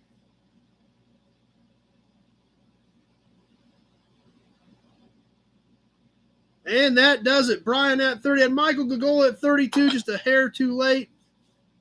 Rusty's got to jump off. Glad you were here tonight. So Brian Dispatch at 30. Michael Gagola was about 1 second too late.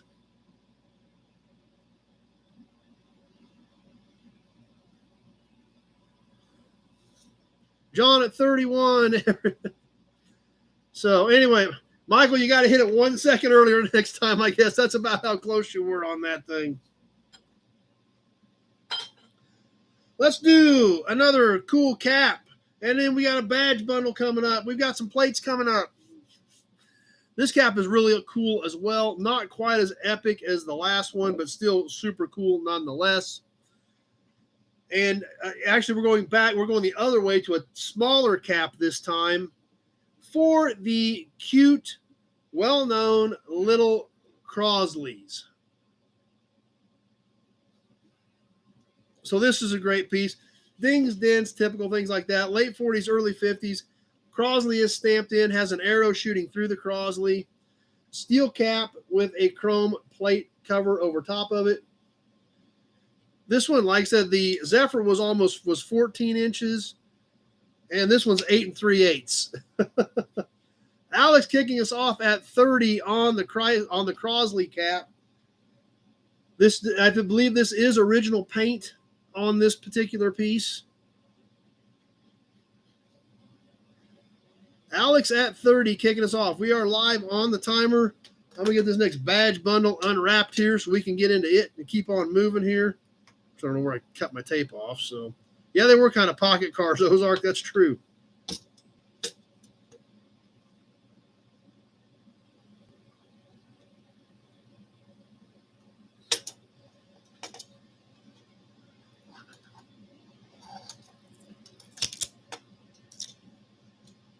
Alex at 30 on the little Crosley cap.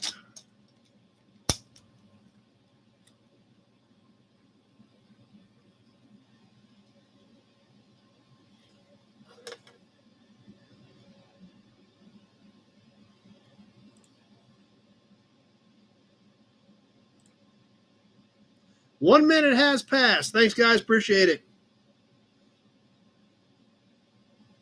Alex at 30.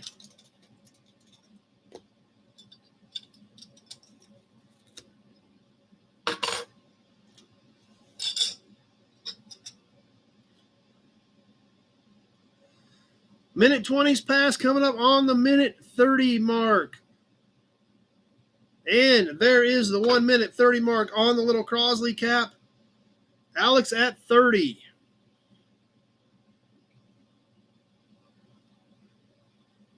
Yeah, it's a cool little piece. 20 seconds left to go. Alex at 30.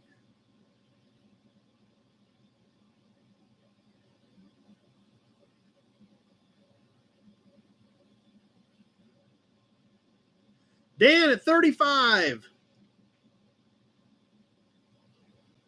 That did it. Dan at 35.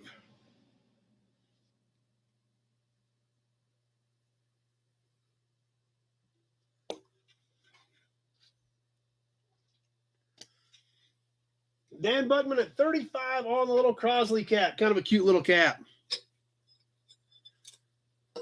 All right, time for a badge bundle. We haven't done any badge bundles tonight. We've done some badges, but no badge bundles. This one's for our Ford fans. We just did the Chevy the front hood badge for the Chevy, so this one's for our Ford fans. Starting off with a Thunderbird. This should have plastic inserts in it, but they are gone. But the chrome is nice. The metal is not broken. The chrome is nice. You kind of do whatever you wanted to put in for inserts to display it. It has a slight bow to it. Must have been for like a hood. Yes, hello. Can I help you? Hello? Hey, can I help you? Hey. What? John starting us off at 15. We even got to the rest of them. This Thunderbird badge is, if I can get my tape measure out from under somebody, you want to say in 65, 66 era, just over 12 inches long on the Thunderbird. Now, this is a Ford badge bundle. What's coming up next? How about a big gold Galaxy off of about a 60, 61 era Galaxy? This is flat. It is like gold anodized aluminum. It is missing a couple of the mounting studs. It does still have a few of them, but it is missing some. This golden Galaxy is 8 inches long and about 3 inches tall on the golden Galaxy. So we've got the Thunderbird, we've got the golden Galaxy, and we've got one more badge in this badge bundle, and I love these in particular. I personally love these things. We've sold one or two before.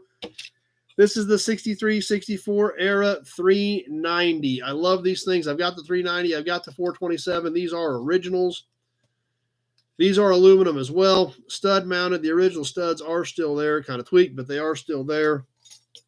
Let me give you the dimensions on the 390, and then we can get this one rolling. This is about 5 1/4 by about 2 1/4. This is about 5 1/4. Johnny Z at 30. Mark at 35. John at 31. So all three of these Ford badges in the Ford badge bundle. We are on the timer on this one. The Golden Galaxy, the Thunderbird, and the 390 rally flags. And one cat who's in the way. Yes, you. You are of who we speak. Mark at 35 on the Ford badge bundle.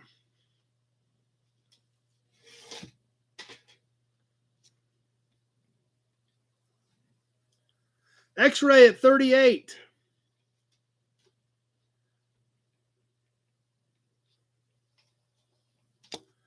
John at 36. I've already got X-Ray at 38.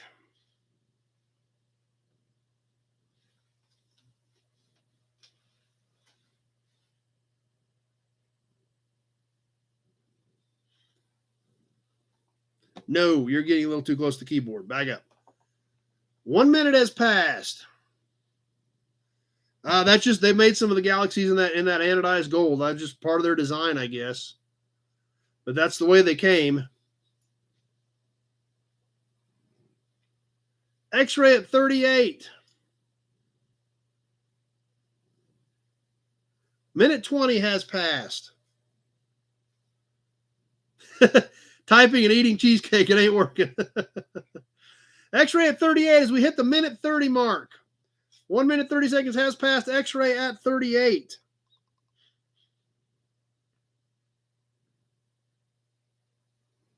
$20 seconds left to go.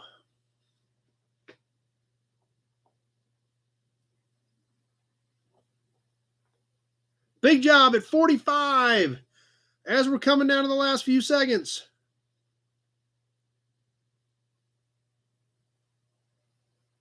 And that does it. Big job at 45.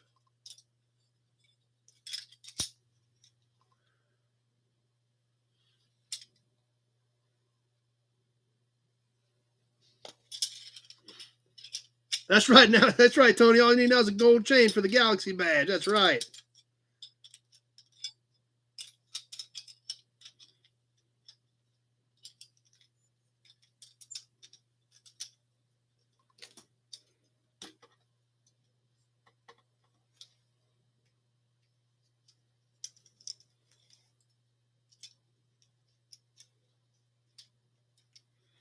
Get these things all taped back together to make sure they stay together in one bundle.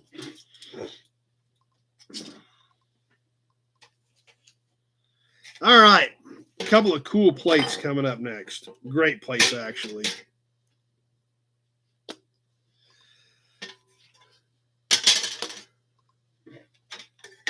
Kansas, 1936. Check this thing out. Original paint, orange, black letters, some wear on the letters, nice straight tag, back looks good. 14 1/4 by 4 1/4.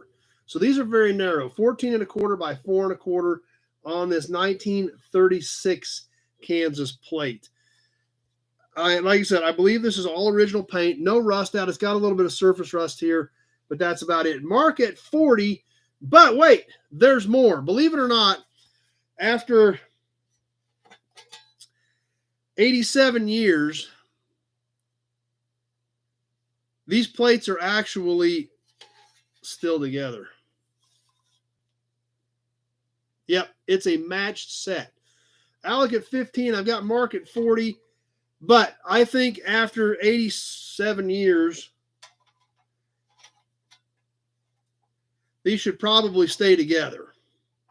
That's my opinion. What do you guys think? I think these should stay together. They've been together for all these years. I think they should stay together now. So let's sell them that way. There they are, original paint, some wear on the black, but I mean, I didn't even polish these. I have not polished these out. I have not waxed them. I have not done anything to these plates. It is an original set going together, and they are super cool. So we're going to keep them together, and you guys tell me what you think they're worth, and we're going to let them fly. So Alex at 60. Let's get this thing on the timer. We'll keep them as a set. These are going to go together to the new owner to go to their collection in their man cave. Everybody's excited. They are staying together. That's true. You don't see them every day, a match set.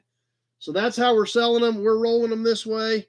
Paired for life. That's right, Randy. They are live. We are on the timer. I've got Alex at 60, and you are getting the pair of them. No, Kansas does not have front and rear plates anymore, just rear.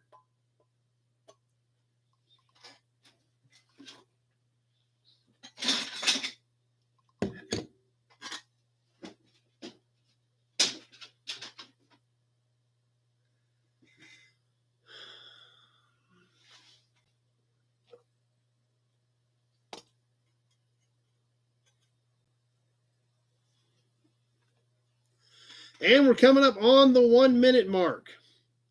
There it is. 1 minute has passed. Alex at 60 on the pair. You're getting both of them.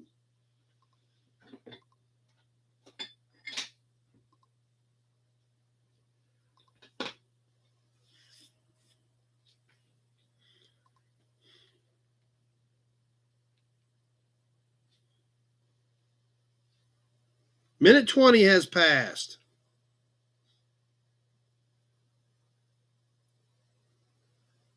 And there's the minute 30 mark. Alex at 60 on the set.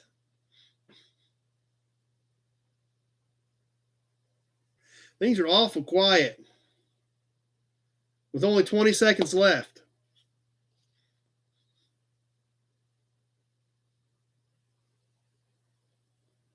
We're coming down to the wire on this one. Eloy at 70. Alex at 75. Just about done. Michael at 63. Alex at 75 is what did it. Alex at 75.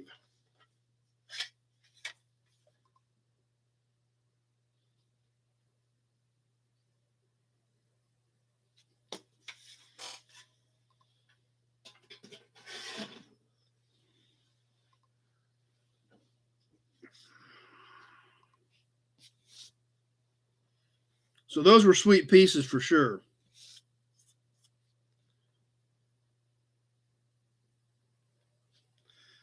Few more pieces, and then we're going to move on to the magazine tonight. This next little piece, a piece that Rico found, and he donated to the auction. Nothing really exotic, just kind of a cute little Mustang center cap. I think this is Mustang 2. It's in great shape. I mean, look at the color on this thing. Look at the deep red on that. It is a chrome cap. I think it was a wheel center. It looks like it's been used, but it freaking just about looks like it's darn near new. So, beautiful color. Any of our Ford fans like the little Mustang cap? Alex has to buy a 36 now. On the little Mustang 2 center cap, this was donated by Rico. The clips are there if somebody wanted to use it. But if nothing else, I mean, it's one of those little deals you can stick it about anywhere. Big Job says for a Magnum style wheel. On the little Mustang center cap, let me give you the dimensions on this thing. So I can see it's small, but you guys can't. 2 5/8, inch 3/8, mark at 16. So about 2.5, a little over 2.5, and about an inch 3/8 deep. Alec at 10, but I got Mark at 16 over here. Let's get this thing rolling on the timer.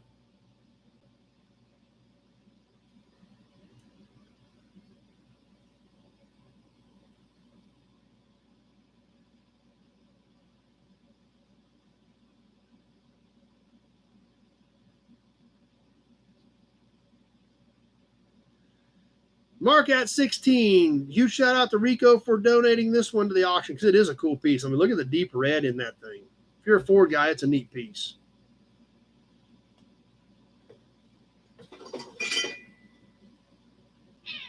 Oh, you don't like getting stuff stacked on you, do you? Yeah. You sit where the auction stuff goes, you get auction stuff stacked on you.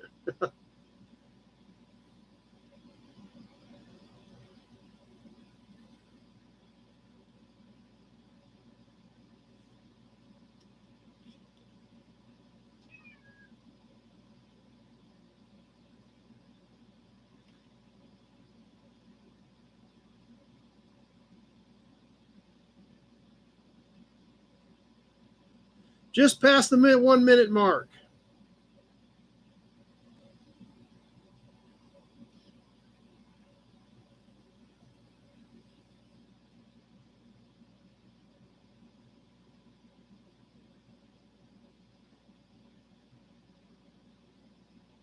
And there's 1 minute, 30 seconds. Mark at 16.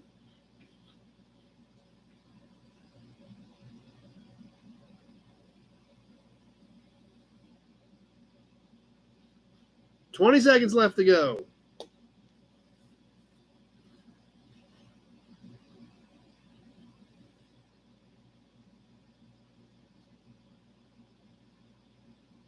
Coming down to the wire in the last few seconds. I've got Mark at 16. And that does it. Mark at 16.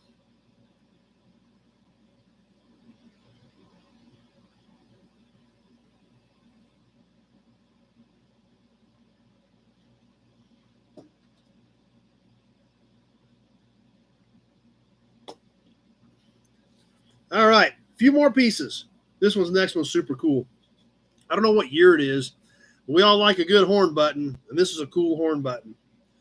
Plastic and metal, chrome plated, for 40s, maybe into the 50s era, I'm guessing. Packard. Check this out. Got this in a box of stuff at Lawrence. This is a metal center. This is all stamped in here. Set on a plastic ring. We can see here on the back where the little tabs are holding the metal piece in. We can see the back of the Packard emblem right here where it is actually stamped into the metal. And then the red was painted, the black background was painted. These ridges are actually stamped into the metal on this Packard horn button. It is just under 4 inches in diameter on the little Packard button. So what do we think on this piece? Let's go ahead and get this thing ready to boogie. And if nobody bids on it, then I get to keep it. Because some of the stuff I got at Lawrence, I really kind of debated as to what I wanted to do with it. So anyway, on the Packard button, we are live on this one. Unless nobody bids on it, because then I can kill it and keep it. So we'll see what happens. We'll give everybody a little bit more time here to see if anybody wants to jump in on the Packard button.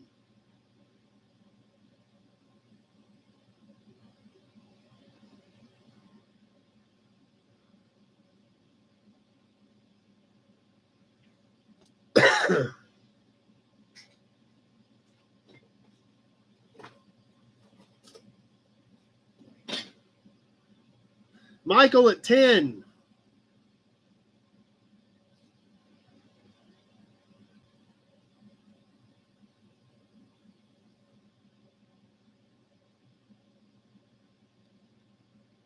And 1 minute has passed. I've got Michael at 10 on Facebook. I thought this was a better piece than that, but you guys don't seem as excited about it as I am. Maybe that's because you can't see it like in person, but it's a good looking piece. Michael at 10.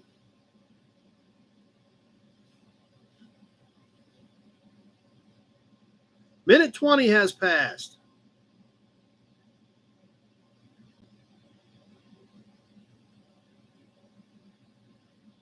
There's the minute 30 mark. Michael at 10.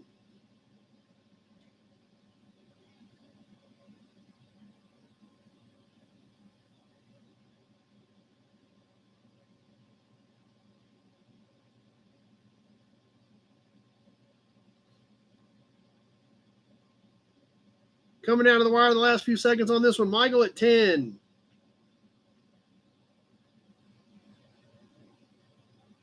And that does it. Shoot, I should have kept it for $10. Michael at 10. That's a great piece for $10.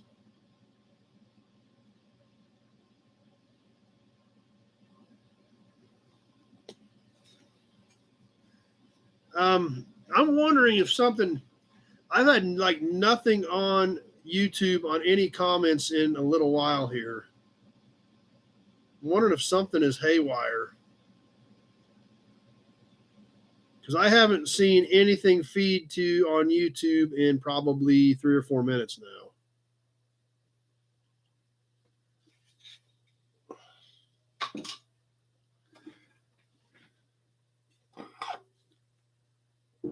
I bet we've got an issue because we usually don't go this long at all without any comments on Facebook or on YouTube, excuse me. Auburn badge.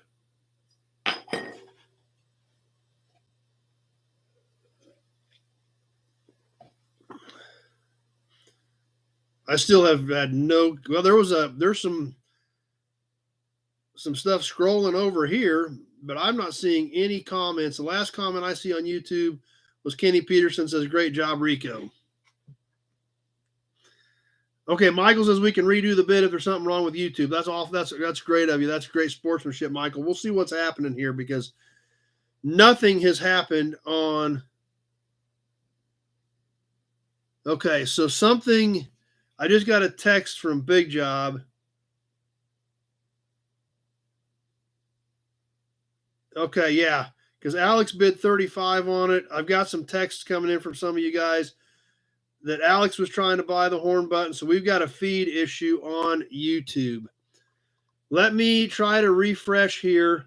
And Michael said we can go ahead and redo it. He's cool with that. So let me refresh. I'm going to try to refresh. If you guys can hear me, I'm going to try to refresh this and see what happens. So bear with me. If you can hear me, bear with me and we'll see what happens.